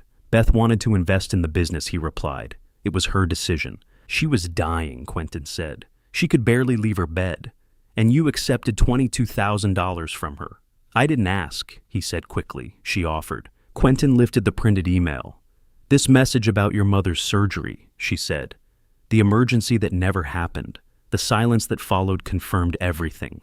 When Gideon finally spoke, his voice had changed. Flat, detached. "Beth gave the money willingly," he said. "She was old. She was dying. What was she going to do with it? At least I gave her something meaningful, a chance to help family." Quentin later told Catherine that something inside her broke at that moment. "She was my mother," Quentin said. Gideon shrugged slightly. She was dying anyway. 4 words, delivered casually, as if they explained everything. Quentin didn't argue. She simply gathered the papers and walked to the bedroom. There she sat on the edge of the bed, holding her phone and staring at the photos she had taken. $22,000. Stolen from a dying woman, her mother, the grandmother her child would never meet. Eventually she opened her contact list. Her thumb hovered over one name, Catherine Pierce, attorney at law. She hovered over the call button, but she didn't press it. Not that night. First she needed time to think, time to decide what she was willing to risk, for herself, for the baby, for whatever future might still exist. At the time, I knew nothing about any of this. All I knew was that during the final week of June, something small but noticeable changed. Catherine mentioned casually during one phone call that Gideon had complained about not hearing from Quentin. "She hasn't been returning his calls for a few days," Catherine said. Then she shrugged it off. "Probably nothing. Couples argue especially under this kind of stress." I agreed with her. Probably nothing. But now looking back, I understand that it wasn't nothing. It was the moment the entire story began to turn, the quiet beginning of the end. Or maybe the beginning of something else entirely. At the time, though, I didn't see it. I was still staring at the calendar, still counting the days until the trial, still believing everything had already been decided. The call came on a quiet Monday morning, 2 weeks before the trial. I was sitting at the kitchen table with a mug of coffee that had already gone cold. Spread across the table were the discovery documents Catherine had sent over the night before, witness lists, exhibit numbers, legal motions written in language that seemed designed to confuse anyone without a law degree. I had been reading the same paragraph for 10 minutes without understanding it. When my phone buzzed, Catherine's name lit up the screen. I answered immediately. "Thatcher," she said, her voice carrying a tension I hadn't heard before. "We need to talk. In person. Can you come to my office within the hour?" I straightened in my chair. "What's wrong?" "Not something I want to discuss over the phone," she replied. "Trust me, you'll want to be sitting down when we talk." Her office occupied the 3rd floor of a red brick building, downtown, the kind of structure that had probably housed accountants and attorneys for generations. The receptionist recognized me and waved me through without asking questions. Catherine was standing by the window when I entered. Her arms were folded across her chest, and her expression was carefully neutral. "Close the door," she said quietly. I did. She gestured toward the chair across from her desk. I sat down. For a moment, she said nothing. Then she spoke. "Quentin came to see me." The words landed like a blow to the chest. When I asked, "Last Thursday afternoon," Catherine replied. She called first, used a prepaid phone number, said she needed to talk privately. "Privately?" My voice rose despite myself. "She's married to the man who I know," Catherine said firmly. "Just listen." She walked to her desk, opened a manila folder, and slid a photograph across the surface toward me. It was a bank statement. Beth's account. January 2023. The same transfer I had discovered weeks earlier, $22,000 sent to DS Financial Consulting, LLC. Beneath the statement was a printed email. Subject line, "Thank you, Mom, Beth." The fabricated story about Gideon's mother's surgery. "She brought these?" I asked. "Yes," Catherine said. She pulled out another document, a screenshot of a text message conversation. The date read, August 2021. Gideon Owens panicking. "I'll call him tomorrow. Quentin, I'll talk to him." You handle the contract." The room felt suddenly unsteady. "She admitted she helped him," Catherine said, quietly. My hands tightened around the arms of the chair. "Not with the theft itself," she continued. "She claims she didn't know the full extent of what he was doing, but she did help him control the fallout." She tapped the screenshot. "When Owen Fletcher threatened to sue in 2021, Quentin called him, told him that a lawsuit would damage his professional reputation. Owen backed down." "Jesus," I whispered. "There's more," Catherine said. She pulled another page from the folder. After Margaret Walsh's investment collapsed, Gideon sent Margaret a follow-up email explaining the supposed delays. Quentin helped edit the message. She told me she thought she was just helping him clean up a poorly written explanation. I rubbed my temples. "Why is she telling you all of this now?" Catherine held my gaze. "Because she's 12 weeks pregnant." For a moment, I couldn't breathe. "She discovered she was pregnant in June," Catherine continued. "She didn't tell Gideon right away. Then the subpoena arrived, requesting her testimony. That's when she started going through Gideon's files. And she found the bank statement," I said, quietly. Catherine nodded. "That's when everything clicked." She knew, I said hollowly. "She knew he stole from Beth. She says she didn't know before," that Catherine replied carefully. "But she admits she suspected something was wrong. Once she saw the transfer from your wife's account, she couldn't ignore it anymore." I looked down at the photograph again, Beth's signature on the deposit slip. "What does she want?" I asked. "A deal," Catherine said. She folded her hands on the desk. "Quentin is willing to testify against Gideon, completely. She'll explain the phone calls, the damage control, everything she knows. In exchange for what the prosecutor is considering charging her with accessory after the fact," Catherine said. "But the deal would include a suspended sentence, home confinement, and probation. No prison time." Why would the prosecutor agree to that? Because without her testimony, Catherine said, the case remains mostly circumstantial. We have contracts, bank transfers, and your video.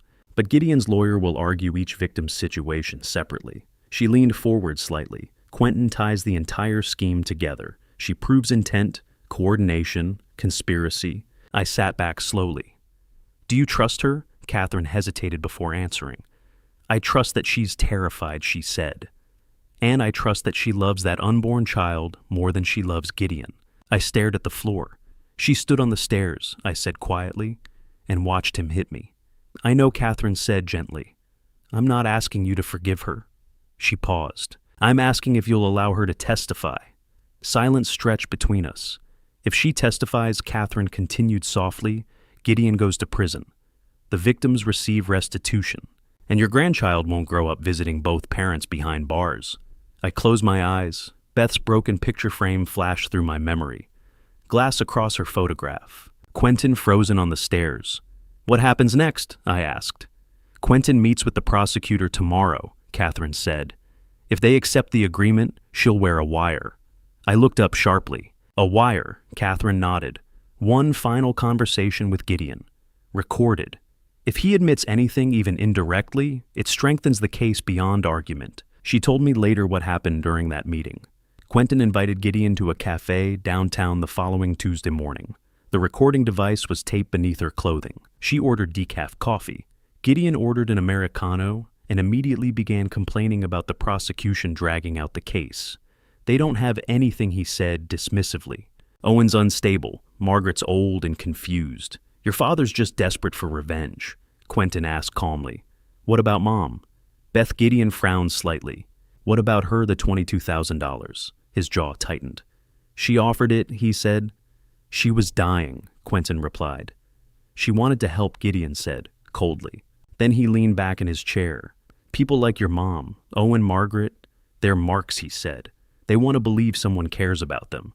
I just gave them what they wanted." "So, you conned her." "I gave her purpose," Gideon said flatly. "Don't pretend this is about morality." The recording lasted 38 minutes. 2 days later, Catherine played me the final minute. Gideon's voice was unmistakable. "They're all stupid marks, Elle," he said. "Even your mom. Especially your mom." I had to step outside Catherine's office. Quentin moved out 72 hours before the trial. Catherine helped arrange it. Quietly Movers, a storage unit, temporary housing across the county line, under Quentin's maiden name. She took only what she needed: clothes, her laptop, prenatal vitamins, and Beth's leather journal. Gideon didn't realize she was gone until that night. By then, it was too late. The Sunday before the trial, Catherine called again. She's ready, she said, for what the prosecutor will call her on Wednesday afternoon. Second day of testimony. Gideon won't know until she walks into the courtroom. I was sitting on the back porch when she told me. How is she? I asked. Terrified, Catherine said, but determined. There was a pause. She asked about you. What did you tell her, that you're still deciding whether you can forgive her? I didn't answer. Thatcher, Catherine said, gently. She's doing this for your grandchild. Whatever mistakes she made, she's trying to make them right. I stared out into the dark yard. Beth's face floated through my memory. Will it be enough? I asked quietly. To convict Gideon, Catherine said. Absolutely, she paused. But fixing your family, that's not something the court can decide. After we hung up, I remained sitting on the porch for a long time. Wednesday. My daughter would walk into that courtroom and destroy the man she married. And even knowing that, I still wasn't sure it would be enough.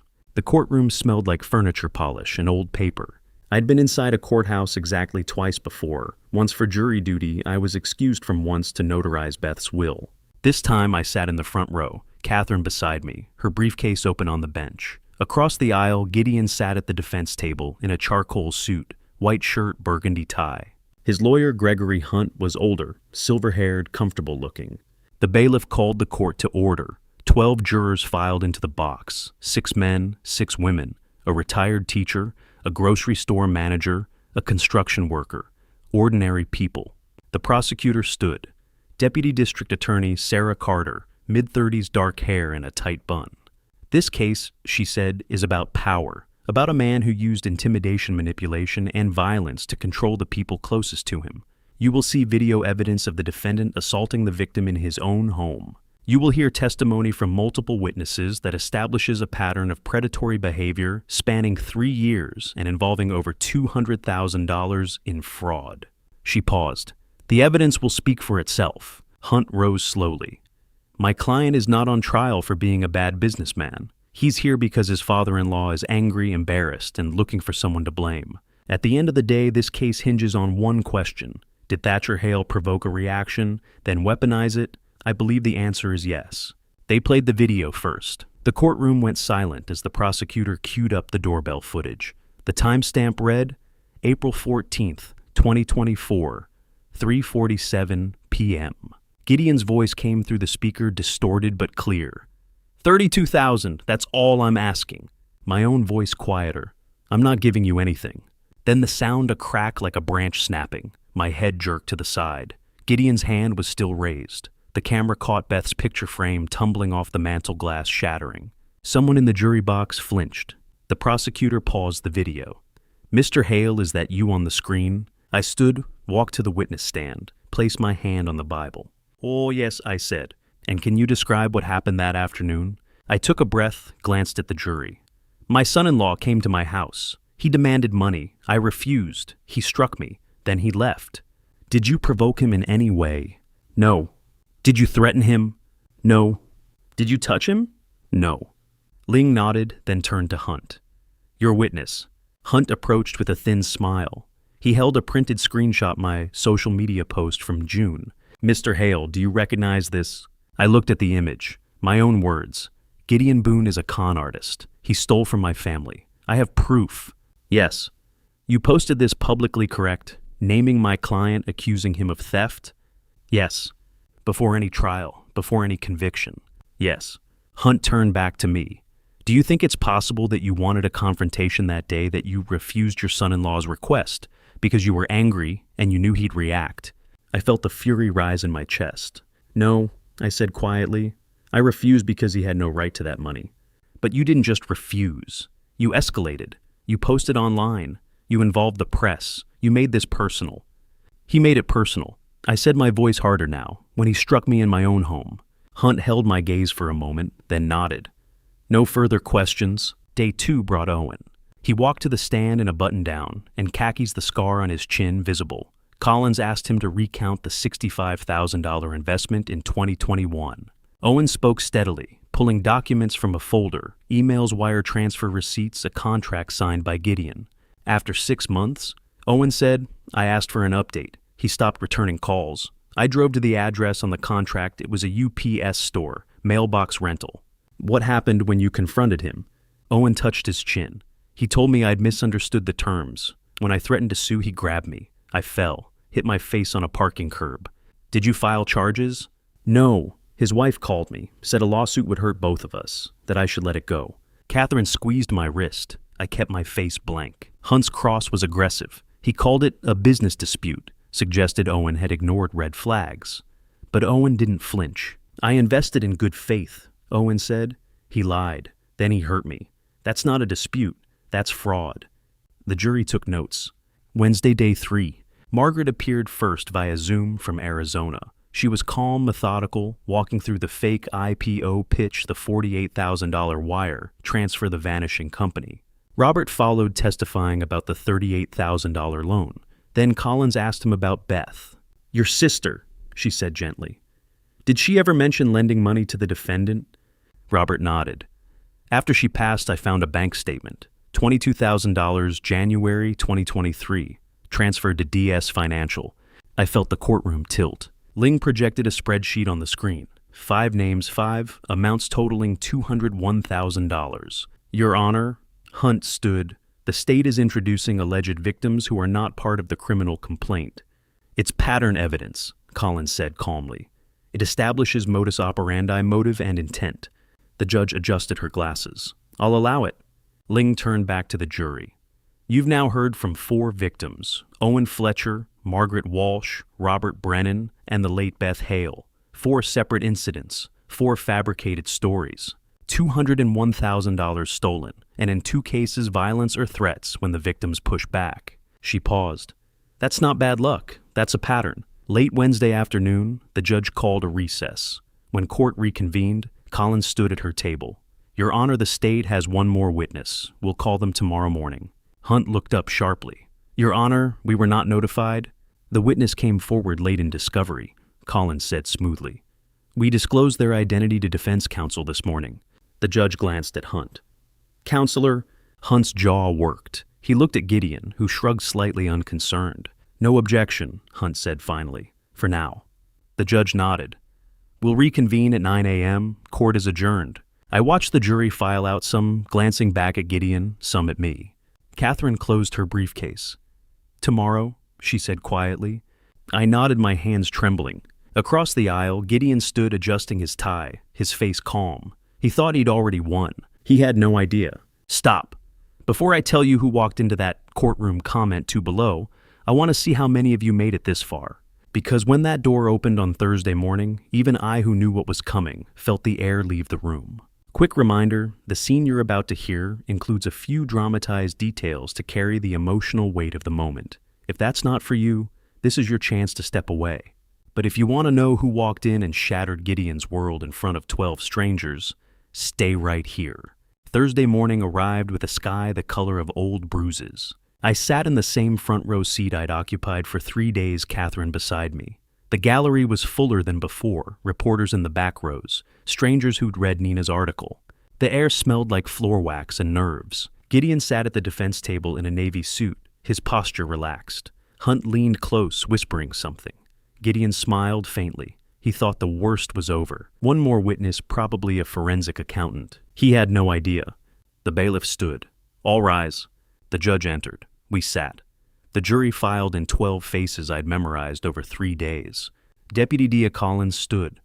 Your Honor, the state calls its final witness. She turned toward the double doors at the back of the courtroom. They opened, and Quentin walked in. The room went silent. She wore a loose gray blouse and black slacks, her hair pulled back. Her belly curved gently beneath the fabric, 12 weeks. My grandchild. Gideon's head snapped toward the door. His mouth opened. Hunt froze mid-note. I couldn't breathe. Quentin walked down the center aisle, eyes fixed on the witness stand. She didn't look at me. She didn't look at Gideon. She kept her gaze forward, shoulders back, hands clasped in front of her belly. The bailiff gestured to the stand. She climbed the steps, sat, smoothed her slacks. Her hands were shaking. The clerk approached with the Bible. Do you swear to tell the truth, the whole truth, and nothing but the truth? Quentin's voice was barely a whisper. I do. Ling stepped forward. Please state your name for the record. Quentin Hale Boone. And what is your relationship to the defendant? Quentin's throat worked. I'm his wife. A murmur rippled through the gallery. The judge tapped her gavel once. Ling's tone was gentle. "Ms. Hale Boone, why are you here today?" Quentin looked down at her lap. "Because I helped him," she told it all. Owen Fletcher the phone call in 2021 after Owen threatened to sue. Quentin had told him a lawsuit would destroy both their reputations, that Owen should walk away quietly. Owen had dropped the case. Margaret Walsh. The follow-up email after the fake IPO collapsed. Gideon had drafted it. Quentin had proofread it, made it sound legitimate. And Beth. Quentin's voice cracked. "In June, I found a bank statement. My mother transferred $22,000 to my husband's LLC in January 2023. I didn't know about it. I asked him why. He said she offered." "Did you believe him?" Collins asked. "At first. But then I found the email, the one about his mother's surgery. It was fake. His mother's fine. I called her." The jury leaned forward.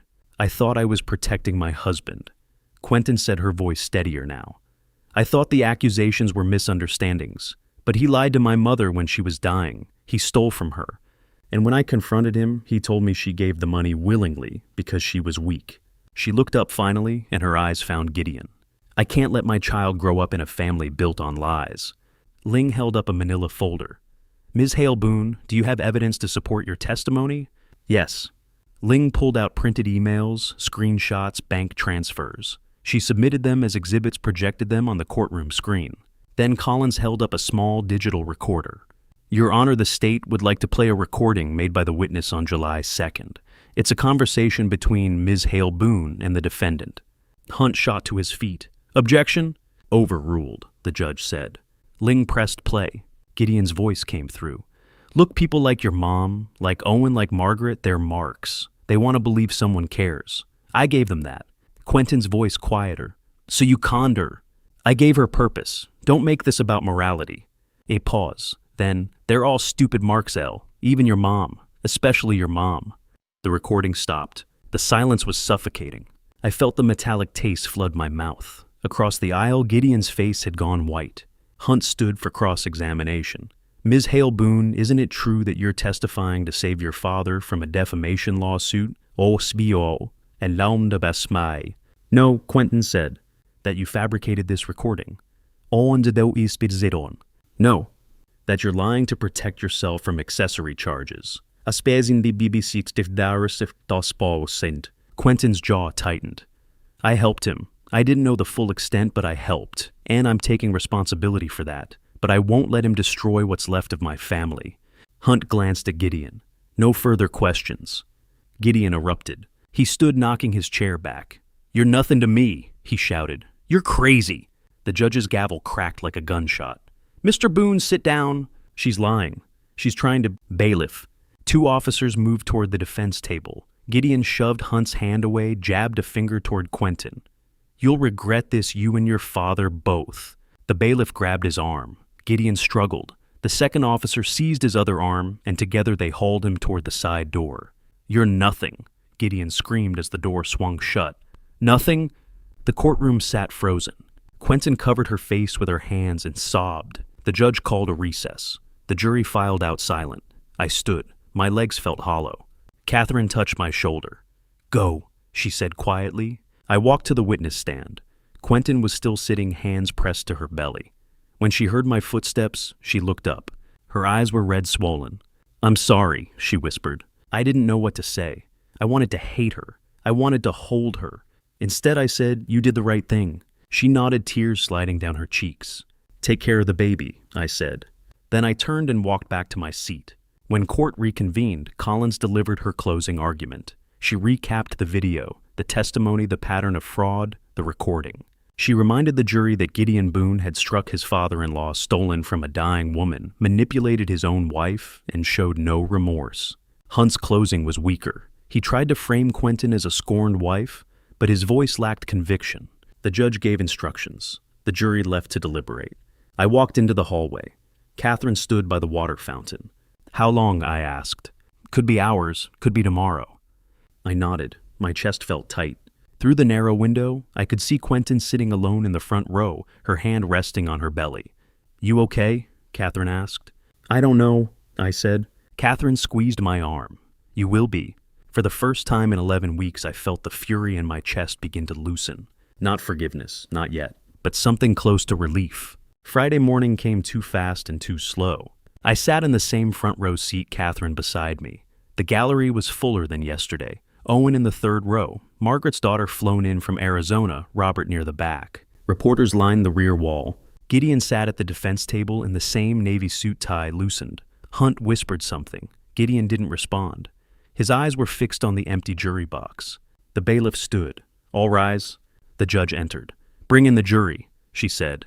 They filed in slowly, 12 people who had heard 4 days of testimony, seen the doorbell video, listened to my daughter sob on the witness stand, heard the recording of Gideon calling my wife a mark. The judge turned to the jury foreman.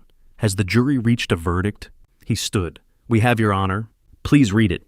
The foreman unfolded a slip of paper. In the matter of the state versus Gideon Boone on the charge of assault in the 4th degree, we the jury find the defendant guilty. The word landed like a stone in still water. The foreman continued. On the charge of fraudulent conduct as part of a pattern of criminal behavior, we find the defendant guilty.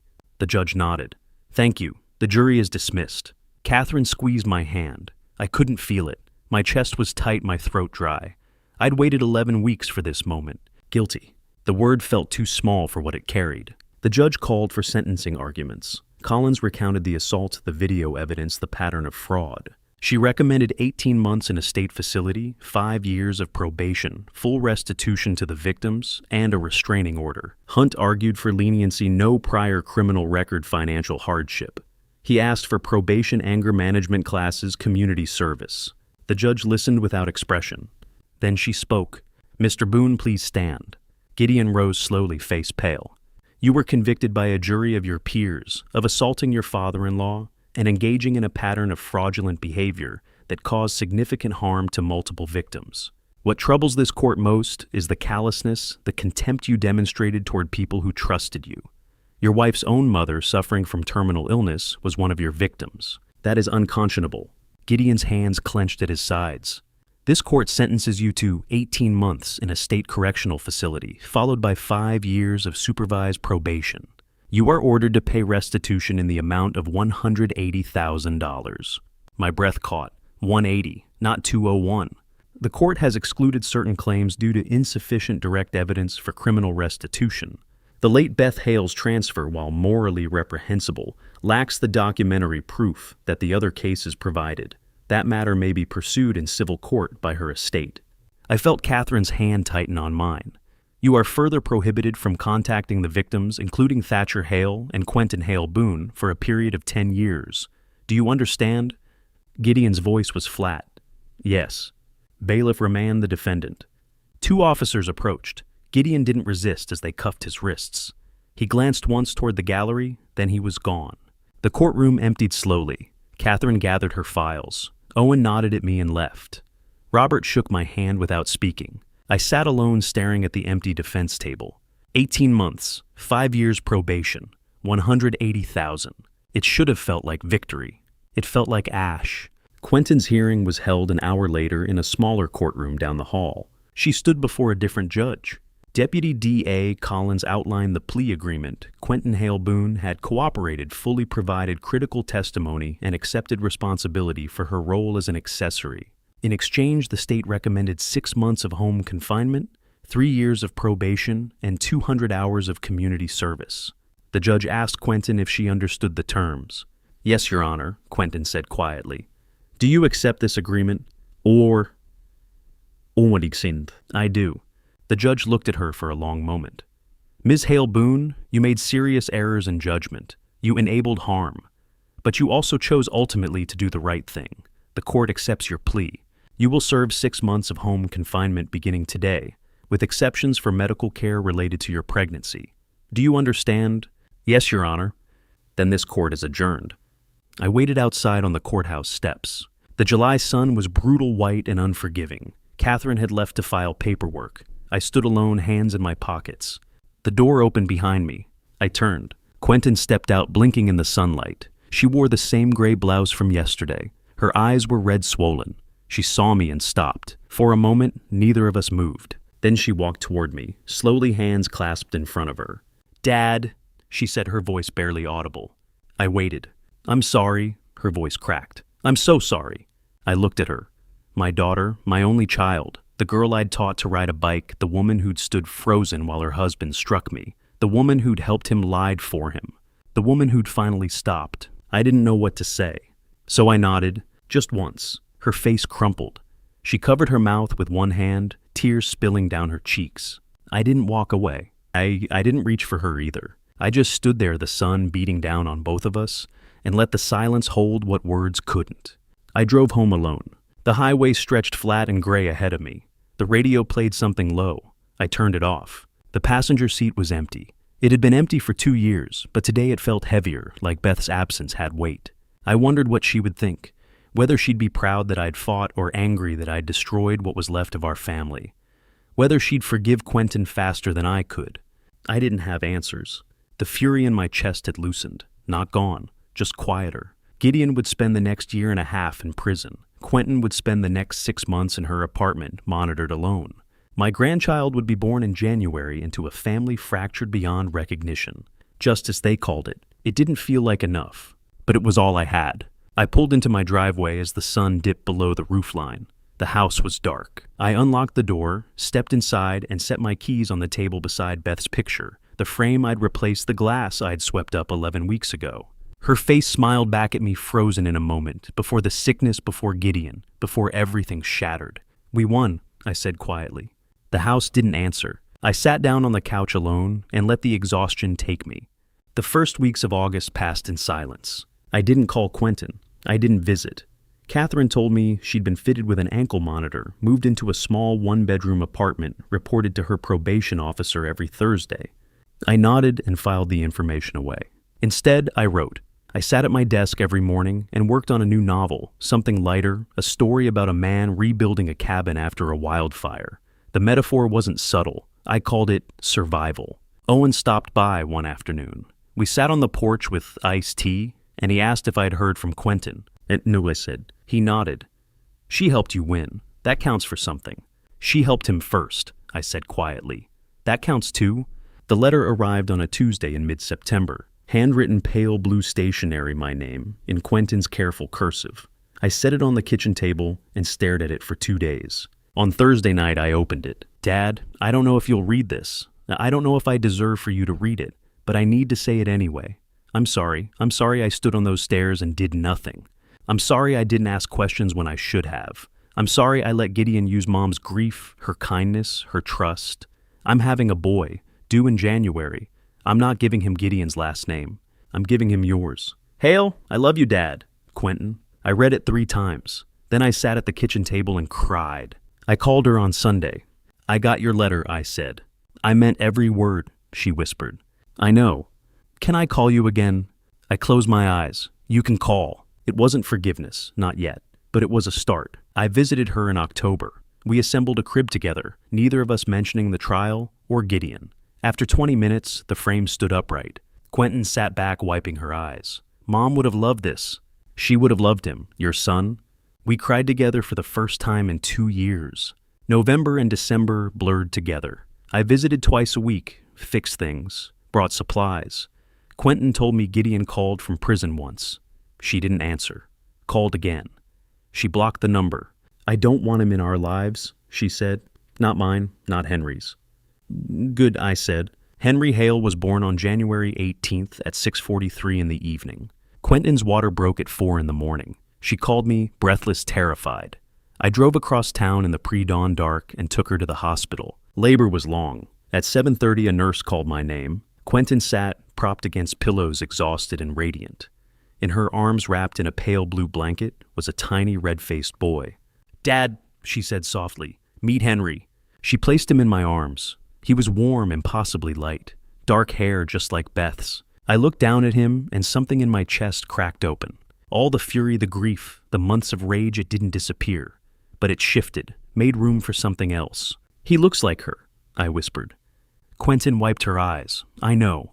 I thought of Beth, of the envelope, the broken frame, the trial. I thought of all the things she'd never see. This room, this baby, this fragile forgiveness. I bent close to Henry's tiny ear and whispered, You'll grow up with truth and love, I promise. His hand curled around my finger. Behind me, Quentin said quietly, "Mom would be so proud of you." I didn't answer. I just held my grandson and let the tears come. For the first time in 10 months, they didn't taste like ash. They tasted like hope. April came quietly. I sat at my oak desk on a Thursday afternoon, the same desk where I'd opened Gideon's envelope 10 months earlier, and looked at the picture frame beside my laptop. Beth smiled back at me, new glass same photograph taken on a hiking trail 3 years before the cancer. I'd replaced the frame in February. The old one, shattered in April, had sat in a drawer for months. Catherine had texted me one night, "You should fix it." She'd want you to. So I did. 10 months. It felt like a decade. It felt like yesterday. Gideon was 9 months into his sentence at a state correctional facility. His appeal had been denied in March. He'd filed for bankruptcy in February. The restitution payments had begun trickling out to the victims. Owen received $15,000, Margaret got 10, Robert 8. Quentin had 2 months of house arrest left. 7 months in a small apartment with an ankle monitor, a probation officer who visited every Thursday, and a baby who woke her up 3 times a night. I helped with Henry 2 or 3 times a week, showing up with diapers and board books. Henry was 3 months old now. He looked more like Beth every day. The call came on a Thursday afternoon in mid-April. "Dad!" Quentin's voice was bright, breathless. He smiled. "What?" "Henry," he smiled at me. A real smile, not gas, not a reflex. I was changing his diaper and singing that silly song you taught me, and he just looked at me and smiled. I felt my throat tighten. "I wanted you to know," she said softly. "I know Mom can't see it, but I wanted you to know." "Thank you." "I love you, Dad." "I love you too." That night I sat at my desk and looked at Beth's picture. "We did it," I said quietly. "Quentin and Henry are going to be okay." Her face didn't change. The photograph couldn't answer. But I felt it anyway, some small shift in the air, some loosening in my chest. I opened my laptop. I'd started a new manuscript 2 weeks earlier. Not the cabin story my agent was expecting. This one was about Beth, about meeting her at a bookstore when we were both 25, about the wedding on a rainy October afternoon, about the year she fought cancer, about the envelope, the betrayal, the trial, about learning to forgive not because the hurt disappeared, but because carrying it was too heavy, about loss, about love, about what remains. I typed the opening lines again. My wife died on a Thursday in November. She left behind a journal, a broken picture frame, and 22,000 reasons for me to hate my son-in-law. It took me 10 months of jury trial and the birth of my grandson to realize she'd left behind something else too. The possibility of forgiveness. I read it back, changed a word, read it again. It wasn't perfect, but it was honest. I saved the document, closed the laptop. The evening sun slanted through the window, warm and golden. I could hear birds outside settling into the trees. The neighborhood was quiet. Someone was grilling. The smell of charcoal drifted through the open window. I walked to the window. The street looked the same as it had a year ago. Same houses, same trees, same sky.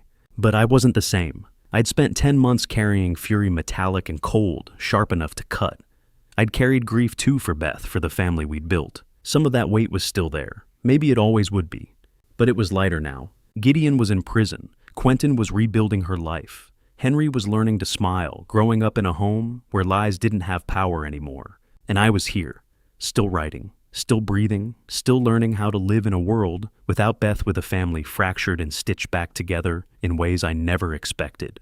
Not perfect, but enough. I turned back to the desk. Beth's picture caught the light, her smile that hiking trail the before. "I miss you," I said. The house was silent. I sat back down, opened the laptop, started typing again. Outside, the sun dipped lower.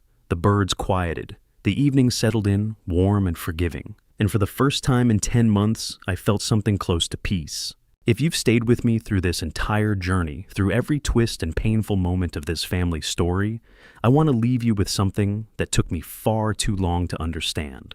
I'm not a deeply religious man, but over the past year I've come to believe that God rarely hands us simple answers. Instead, He places choices in front of us, quiet, heavy choices that reveal who we truly are. When everything happened, I chose to fight. Not because I was brave, and certainly not because I wanted revenge. I fought because one day my grandson would grow up and ask what happened, and I never wanted to look into his eyes and admit that I stayed silent while my family collapsed under family betrayal. But the truth is, this family story was never a dramatic victory like you might imagine. There were no heroic speeches or perfect moments of justice. Most of it looked far less impressive paperwork spread across a kitchen table, sleepless nights staring at the ceiling, and months where the silence between my daughter and me felt heavier than anything Gideon had done. And that's the part I want you to remember. If you are living through your own family betrayal, please don't make the mistake I did. Don't let anger become the driver of every decision you make. Rage feels powerful in the moment, but it burns everything around it, including the people you still love. For months, I pushed everyone away. I convinced myself I was protecting the truth, when in reality, I was building walls between myself and the only family I had left. Looking back now, I wish I had asked for help sooner.